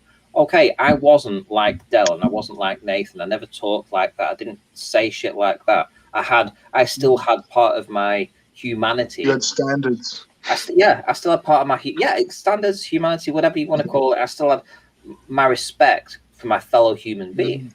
But the flat Earth community detaches you from having that respect from the fellow human, because the fellow human is the enemy. The fellow human is the person that's lying to you, that's trying to trap you in Satan's world of evil. I mean, crikey, I mean, you just need to think about it, right? So that constant retelling of that reinforces your belief that, these people are subhuman to you. The Globers are subhuman to you. You are the superior race.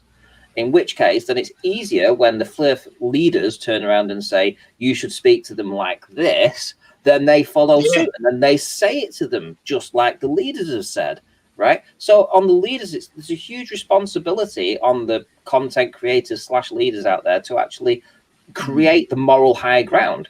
They don't know. They go down to the bottom of the pit and they talk to people like pieces of shit, and then the rest of them do the same thing, and they don't think anything of it, because they aren't able to detach themselves like I was. I was always able to distinguish between what's right and what's wrong.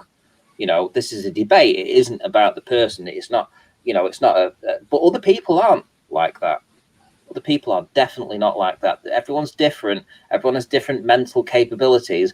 And it might just be that the majority of the people inside the Flirth community don't have the mental capabilities of your average person. And that's why they're more easily influenced to talk to people like this. They'll hate that, like the whole, you just don't know, and I say it to people now, but when you're on the receiving end of that, it's such a kind of, no, you just don't know. I remember we used to have little back and forths with FTFE, and he was telling me about the shape of the planet, and I was trying to tell him about the Freemasons, and I was saying, yeah, but dude, you've been hoodwinked, you're following pseudoscience, and how ridiculous of me. But I literally believed that I myself was on a higher level of knowledge than FTFE. Yeah, exactly. You know what I mean? That's what I'm saying. That is Dunning-Kruger. There's a super chat from JSS Tiger for $5. Which FE leader does Ranty have the most respect for? Interesting question. The most respect I have for it was Ranty Flat Earth. That was the other one. than Because apart from yourself, let's say that. Yeah. Oh my. Or do you still which one do you still respect the most?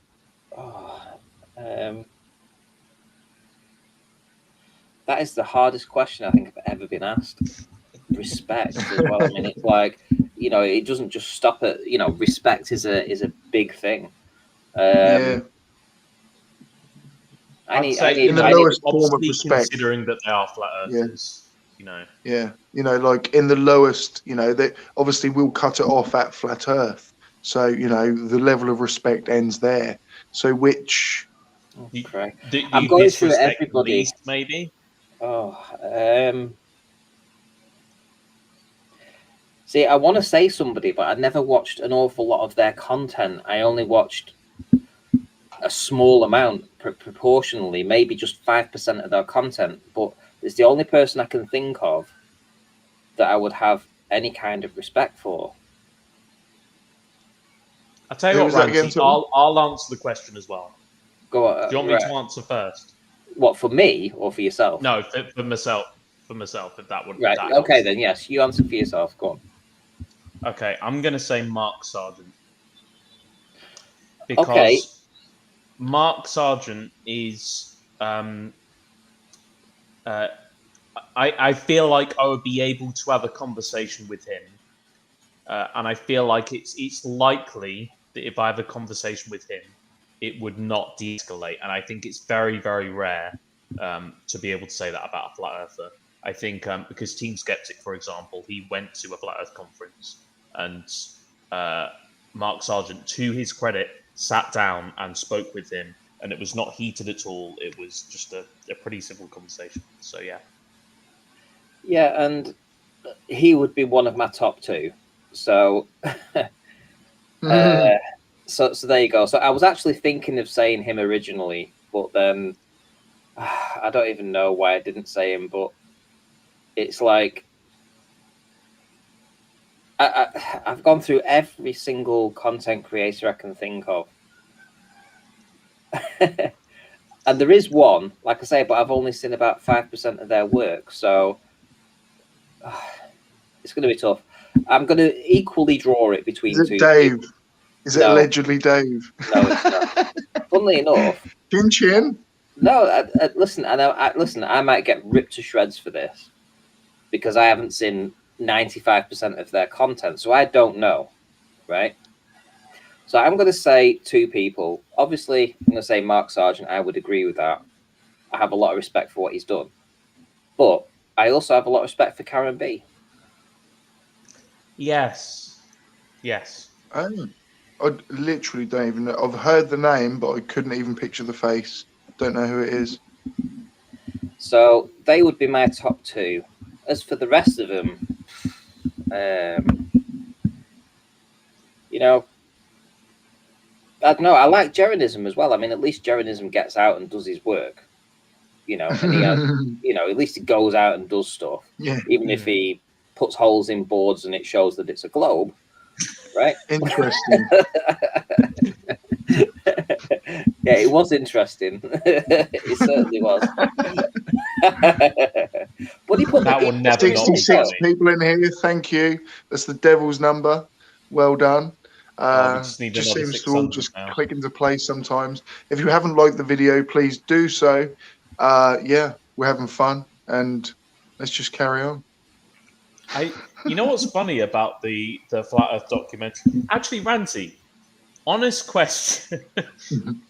What was your reaction upon seeing the Flat Earth documentary and seeing interesting and 15 degree per hour drift? Because that must have been. Can I be completely honest with you? Of course. I have not seen the entire documentary from start to finish. I mean, I'll be honest with you as well. Neither have I, but I know of the Most people turn it off. Defining moments, the Jeranism and the Bob. Mm. And I'm sure you would have seen those. I've seen them. I have seen them. And I've spoken about this about Bob with his gyroscope. So he turned around and he said that, they'd found out the answer to this. I think he put the information out before the answer. Before the documentary aired. So I think he was saying it in the community, or I heard about it behind the scenes prior to the documentary being released. And he was saying that they'd found the answer to what he was about to say. So the documentary came out. They said that they found this 15 degree per hour drift. And behind the scenes, Bob was saying he had the answers for that. He had the reasons why this was the case. And Turned out it didn't, but we had to wait a long time to find out that answer. But of course, you know, you're in the community and you get told that by somebody who's actually done an experiment and says, hey, we have this information, and they hold on to it for a long time and they don't tell you it. I was never that case. I always put my information out immediately, you know. But I think he was suppressing that information clearly because of the devastating effects that it showed. And yeah. But even And as for still, that Jaren, does not. sorry, go on. Carry on, buddy. No, you carry on, mate.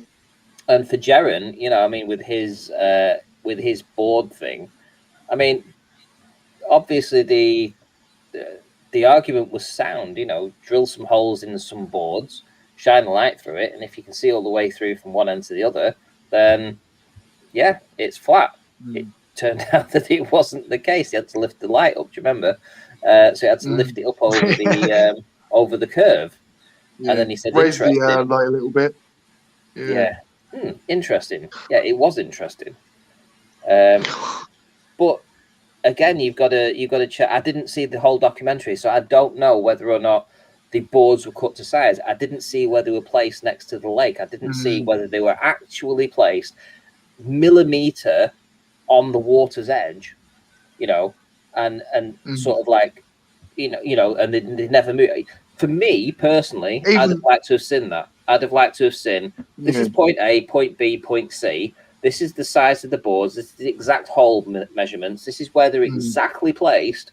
And then I could have made a judgment, because I have a feeling that whoever did that sort of like ham-fisted it and didn't do it properly, probably, you know. That whole documentary was made for entertainment, if you know what I mean. Like, it was literally made for the masses, wasn't it? So they literally didn't really care about proving anything otherwise. They just wanted to cause as much really hysteria about it as possible, and you know they did well. I think to Ranty's credit, that's a very fair point. In that, you know, even though what Jeranism, you know, allegedly managed to prove the globe, which is hilarious, but at the same time, it was a piece for a documentary, so it wasn't the most scientific of things. So yeah, you have to take it with a degree of skepticism. Doesn't really prove anything either way, does it? I think even Rachel used to bring it up, was like, you know, obviously when someone mentions 15 degree an hour shift, and then, you know, the thanks Bob thing gets played, but like Rachel used to say, but where's the proof? You know, you're just literally showing, like, there still is no proof. Like, no one actually showed the rotation. We get told that, yeah, Bob saw the 15 degree hour, and I can see where she's coming from, as like, did they edit it, you know? And so still, I don't think that's the best argument, is just to go, thanks Bob.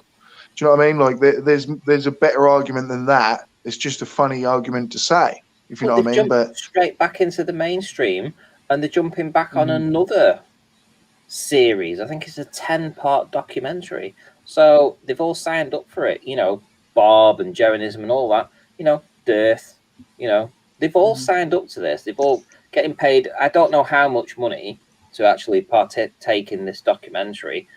Maybe I'm speculating now, so I have no idea. This isn't a claim. They could be getting paid nothing, or they could be getting paid £5,000 per show. I have no idea. It's just totally, you know, it's never been spoken about. Nobody knows. They could be doing it for free. I highly doubt that, but they could possibly be doing it for free. But whatever way you're doing, they're getting back into bed with the same people that, you know, essentially put this information about 50, you know, oh, interesting, and then, oh, it's 15 degrees, you know. If they were really interested in the truth, would they have got in bed with the same people? And my answer to that would be absolutely no. They're only doing that because of exposure or a monetary gain. And all of that is just speculation. It's just complete. I don't know. I don't know. You know how most of us want to be like, you know, well, not most of us, I don't know, but we want to be rock stars. We want to be on the stage. And these guys, how are they going to give it up? You know, it might only be 80 people or 150 people turn up at this little venue, but to them, that's you know, how are they ever going to get to a higher point or moment in their life where they've got this amount of people turning up? And how can they give that up? You know, and they just think, oh, I'm just going to become a normal member of society. So I think they get like the Messiah complex, a lot of them. You know, Nathan Thompson and a lot of these kind of globebuster guys actually, where, you know, they'll let Thompson and Whitsett debate, but you won't see any of them guys in debates. As Ranty points out, you know, they're kind of, you know, they're orchestrating it and telling them what to say. This is the best argument. Never say that. Never say this. Yeah. But, you know, these guys know what they're doing, I think. I'll be right back, guys. I need to go for a Riley. No worries. No worries at all. Yeah. I'm going to have the same in a minute. I've actually forgotten what a Riley is. I don't know if it's a Riley it's or a number one or one. two. It's a one. Number one. Yeah. Yeah. Riley actually did it live. Like, he actually kind of weed into a bottle. Oh, don't. See, And I don't you need to could be see his reminded. eyes going like, I don't need to be reminded of like, that. it's just bloody, just mute it. Do you know when I go like, 1 minute, guys, I'm running off for a wee. Do you know what I mean? Like, I'm not pissing in a bottle. I've obviously just got a weak bladder, but you know, I'm not going to sit here and just go. The only time I can kind of see that is like, I don't know, you're on a long car journey and maybe like it's your only option. But even then, it's a bit gross. Which but, I have done actually. If you're in, in your own home, Yeah. if you're in, it's just. I heard he peed into a wine glass as well. Oh no! Please don't. I'm drinking from a wine glass.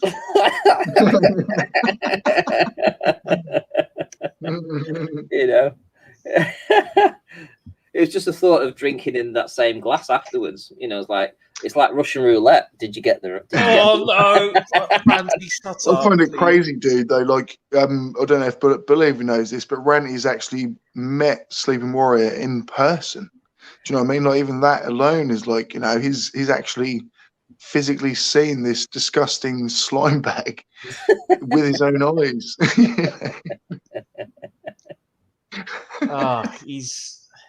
That is true. That is a true story. Yeah. Many times I've seen him at least half a dozen times.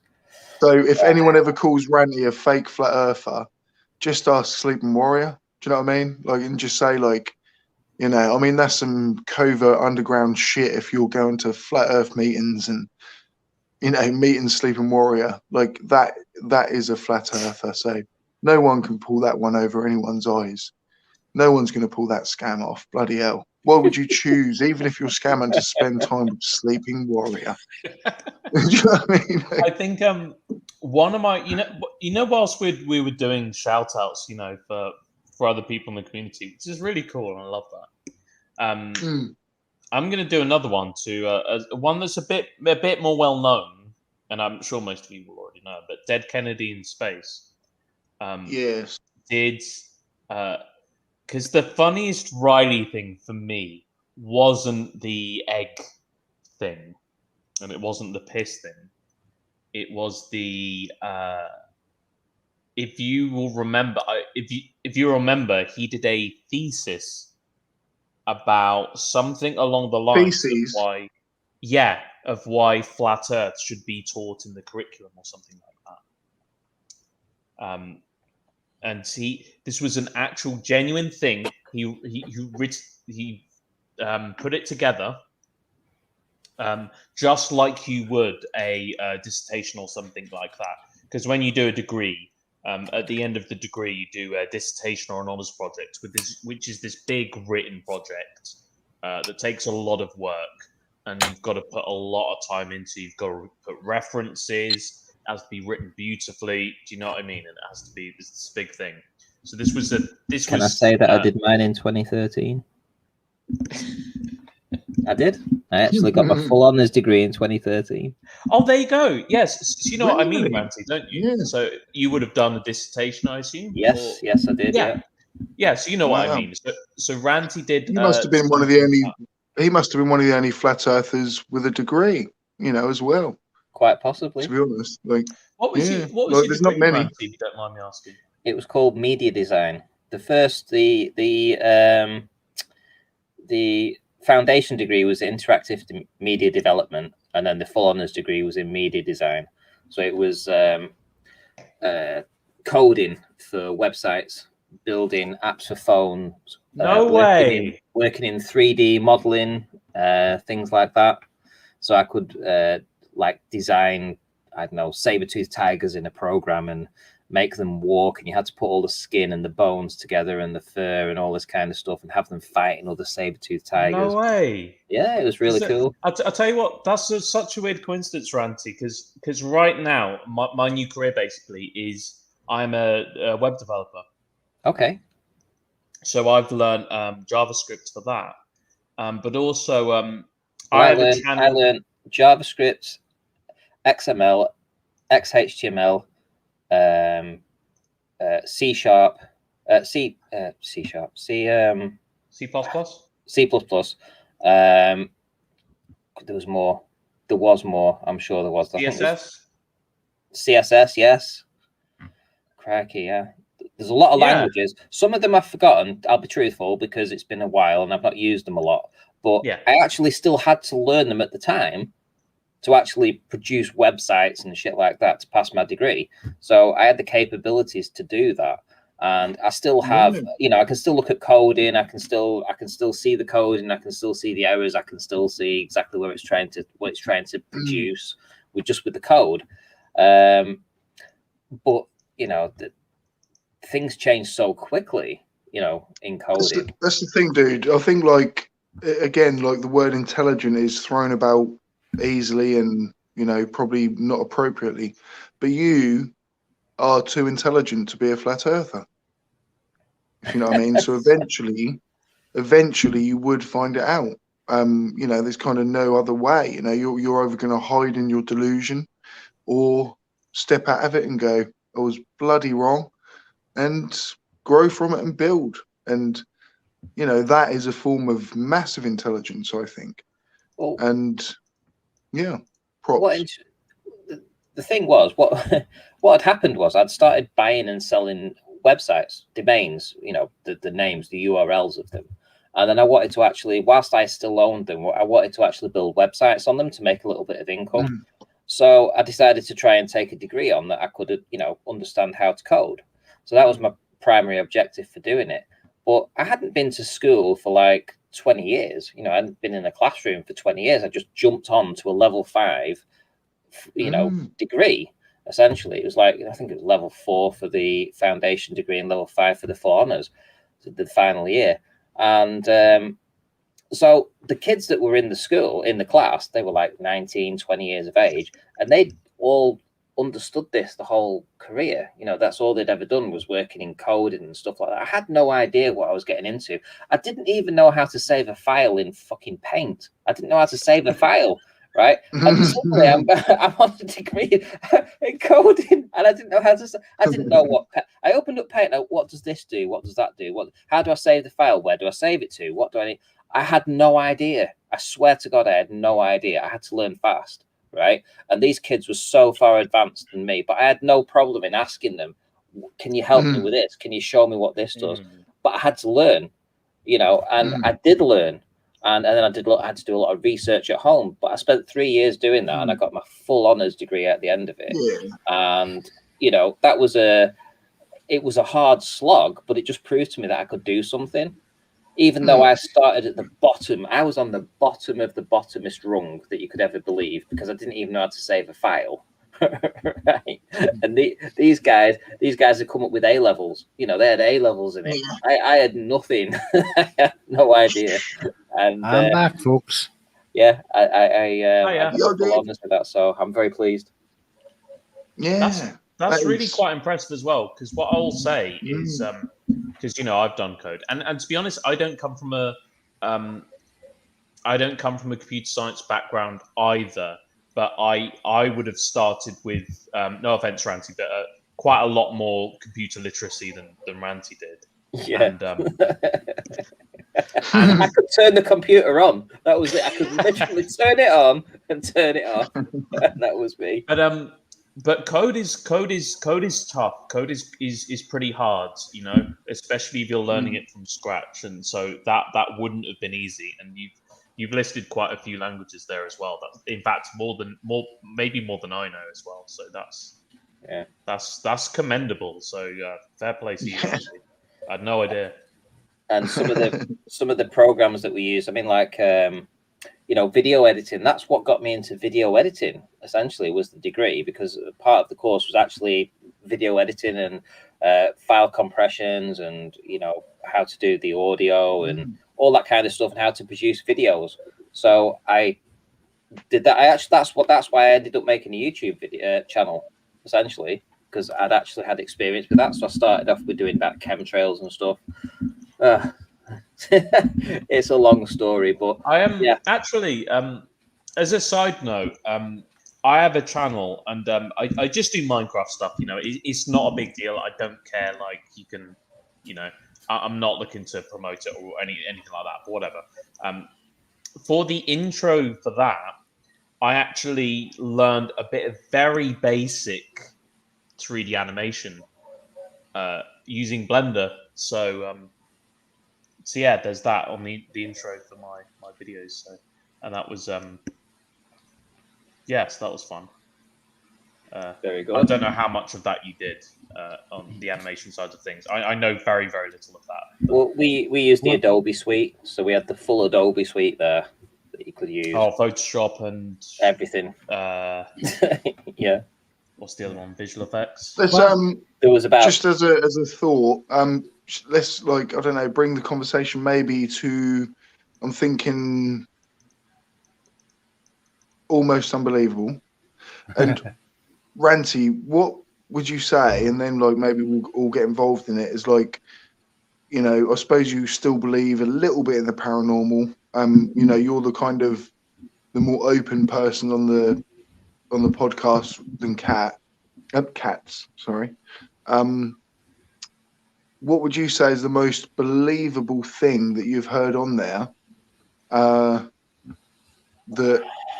you know, you can't maybe rule out? I mean, is there anything along the supernatural lines that you still believe in, or anything that's physical that you can actually look back on and say this is different, or that's different, or that's changed? Then you can actually say, well, okay, there's something to that. Now, the first story back for season 2, which we released this week, was about an Amityville type house. So imagine Amityville horror, the possession, the ghost, the thing that it did. There was a lot of things that happened inside of that, and the house is still there, and it's still a very active house. Everybody that goes there has the same interactions with this demonic poltergeist that lives in the house, right? So, I mean, I wouldn't advise anybody to go there from what I've heard of it. But so that obviously there are still things that can be seen there, you know, right now. But there is other stories, like parallel worlds colliding. We had one from a girl that lived in Florida, and everything seemed to change on this one night. It seemed like they interacted, and they actually crossed over into a different parallel world, and everything that changed for them in that world, in that night, changed the same in their reality. So the street was all clean, the fence was repaired, the car keys were replaced. Instead of all being scratched, they were brand new keys. People disappearing in front of their eyes, car chases that were just impossible to happen in this reality. You just couldn't. I mean, the amount of things that happened on that particular night for her and her friend, with physical evidence of things being changed. I mean, that's unexplainable to me, other than it's some kind of glitch in the matrix, as they would call it, like some kind of crossover between worlds. And guys, fascinating. I'm gonna sorry, just that no, really do that actually is like, I do love that kind of paranormal stuff, and I don't know whether it's more conspiracy minded people or what, but I don't know. You got to still keep an eye open, haven't you?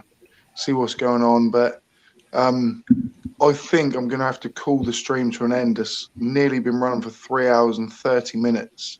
Are you Wow. getting drunk? Are you getting drunk? Yeah. I I'm can getting to see the it. point where I need to go to bed. I need to just close my eyes and go to bed. Yeah. It's midnight. Steaming Cup of Reason has done really well because it must be like, what, near 6 a.m. there? It's exactly 6 a.m. Yeah. Blooming heck, mate. Yeah, I got up at 1 a.m. to get my head sorted so I can join your stream at 2. That's so cool. You're in, was it, well, I won't I'm in say Vietnam. it. Vietnam. Yeah. Yeah. So, you know, that's dedication, dude. That wasn't Absolute GMT plus dedication. 7. Yeah. If anybody in the chat, there's 60 people, please do go and check out The Pain of Progress. Yeah. As a matter of fact, look- I just now set the premiere for Friday night, 11 p.m. UTC for my next video. So that's Nice. in about 20 hours from now. Cool. I'll still be up there in 20 hours. That'll be, what, Well, it's 11 10 p.m. o'clock for you. me? Yeah. 11. Yeah. Yeah, I'll probably 10, still 11. be about, dude. I'm going to put a reminder on that. And please do ask anyone in the chat. Seek truth, smash truth. Yeah. I'm getting there. I've even got a bottle of whiskey that I didn't even open. Like, I got it earlier and I was like, oh, I'm going to drink some whiskey. And I didn't even get to drink that because the ciders were enough. Yeah, didn't even get there. So that'll be tomorrow night. We're moving to a work from home schedule for the foreseeable future, so that means I could probably do this more often. So let me know when your next stream's up, and I'll make an effort to be here again. Yeah, and I think you two should just do a one-on-one. You know, that would be great. A collaboration, just you two. Yeah. Yeah, I think that would be great. And thank Yeah. you, Ranty, for the advice about Reddit. I'm going to definitely look into that and get that going. So thank you very much. Pleasure. Yeah. Pleasure. Got to be done. So should we do like a round table, and a goodbye? I'm going to give it first to Bullet Bill, because he often has the most riveting goodbye ever. So I'm going to give him the time to just lay his sermon down, and then for us to appreciate it. I think he's being sarcastic because usually I'm quite brief, but ironically, I'm going to take a little bit more time this time. So first of all, just something I'm excited about personally. I'm getting my vaccine tomorrow, so very, very happy about that. So that's one of the reasons I don't want to stay up too late. The other thing I want to say, many of you will have noticed BB, who often pops up in STST's chats and in his videos, who doesn't seem to like me, who is some sort of lockdown denier, some COVID denier of some sort, has agreed to debate me on Sunday morning, so that's British time, 10 a.m. I think it was, wasn't it, Seek? Yeah. So I will be there to debate him. That will be amazing. Yeah, and that will be good. So it would be great if any of you could show up to that. Rest assured, I'm going to come with all of the facts and any of his Sweden nonsense will be completely destroyed. So don't miss it. I'm not going to hold back. I'm not holding my hopes up there. I'm not going to wake up at 9 a.m. on a Sunday just in case he wants to debate. He's got to get hold of me before that, and I've laid that out to him. I've given my email address, so let's see if he emails me. But if he does, I definitely will. I'm not just going to leave it open and just be like, if you turn up, because it's a Sunday morning, man. Do you know what I mean? Exactly, but for his time zone, I will happily do it. For what it's worth, I will prepare myself, whatever. And if something happens or he doesn't turn up, then that's fine. Well, it's not fine, but you know what I mean. I will. So rest assured, I will be prepared. And then the rest can be whatever. But anyway, I don't want to drag it out. So it'd be cool if you could catch that. He will be destroyed. He will be absolutely obliterated. I'm going to spend some time getting some things together, and he's going to be absolutely fucking destroyed. So yeah. Other than I love it. Other than that, I'll put my channel in the chat. It's only Minecraft stuff, but it's there if you want. But yeah, thanks for having me on, Seek, and yeah, I'll see you later. And great to meet you, Ranty. You too, Bill. Yeah, legendary. Cheers, buddy. Steaming cup of reason. How are you, mate? I'm doing good. It's been fun. It's good conversation. I've enjoyed listening to you guys go back and forth. If Della's still around, you know what? I hope that he does take you up and come on, not to argue flat Earth. Leave your flat Earth arguments at the door. Just come in and have a chat with some decent lads and get to know each other. Because I have a feeling that outside of flat Earth, Dell is probably a heck of a nice guy. Yeah. And I'd like to get to know more about that. Yeah, he's crying out for help, to be honest. And I don't hold his beliefs against him. You know, yeah. Actually, and I would like if he held his hand out, hold your hand out, Del. I'll come and help you. And we actually all would. That's the thing about the side of truth. I'd love to. No one's gonna. I'd love to get to know. Sorry, buddy. Love to get to know. But other than that, thank you for having me on. I hope I can come on again real soon. Looks like I might have the time to do that more often for the next little while, and we'll have a chit chat about history. Yes, and I think that'll be a fun conversation. So thank you, and have a good day or good night, everyone.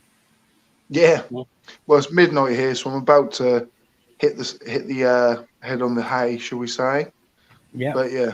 Thank you so much, man. Obviously, like I say, you've showed real dedication to come along tonight. So props to you, man.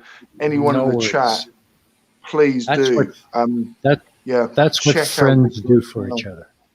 Yeah, that's what friends do for each other, and I believe that. Yeah. So, once again, thank you, everyone. I'm out of here. I got some things I need to take care of, get my day started, if you can believe that.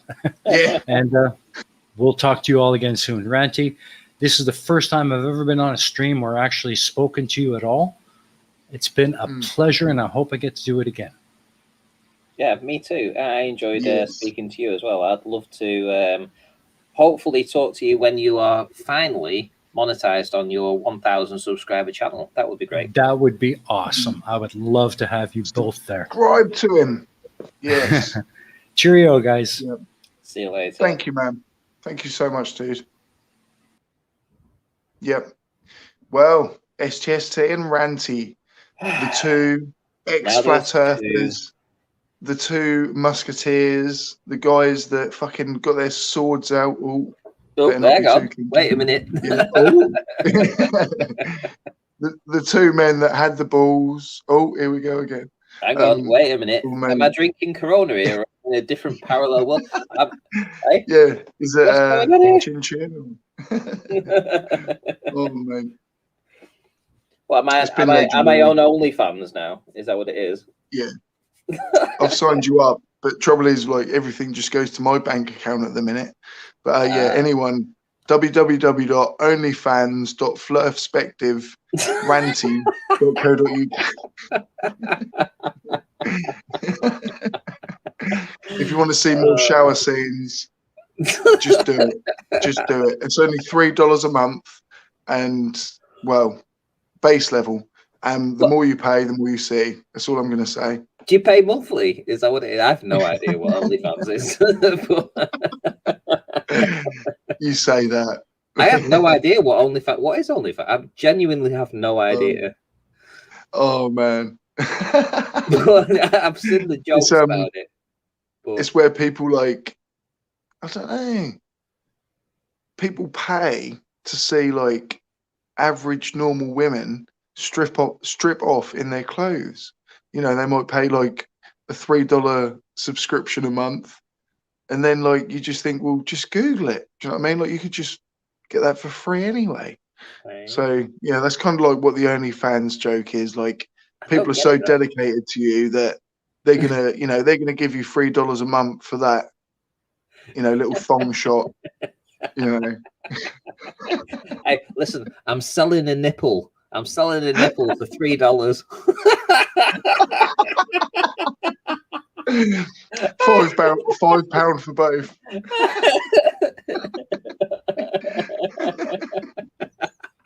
You get a discount on two. Oh dear me! I think we both had too much to drink tonight, right? So is it my roundup? Is it my roundup? Right? Okay. Right. What am I going to say? Right. I'm actually getting there. I'm literally getting there. Should we call it one? It's been 3 hours and 40 minutes, and dude, you've been a legend. Yeah, I don't even need to really say anything. Just subscribe to the other people that you've heard tonight. I mean, don't subscribe to me. Subscribe to those guys. They have great channels. Do your thing. Support the people you like. It's been a laugh. Yeah. Yeah. Oh, guys, thank you everybody that has come tonight. I'll just say a quick hello to people: Joe Black, Gary Gary, Olive White, Bullet Bill, Martin H, Sab Legal, Bullet Bill, hello. You're not here twice. I just said it twice. Simon Osbodal. I'm just going to keep falling over. Thank you everyone for coming. Please do, if you haven't, hit the like. Just quickly hit the like. Tickle it before you go. Or the dislike. Don't worry. Ranty is a legend for coming. Thank him so much. Go and subscribe to him. Everyone else that came along. Stay safe and keep it global. Thank you very, very, very, very much. I'm trying to click end, and I have just now, and it's still going to carry on. Yeah. I don't know. I mean, what do we do?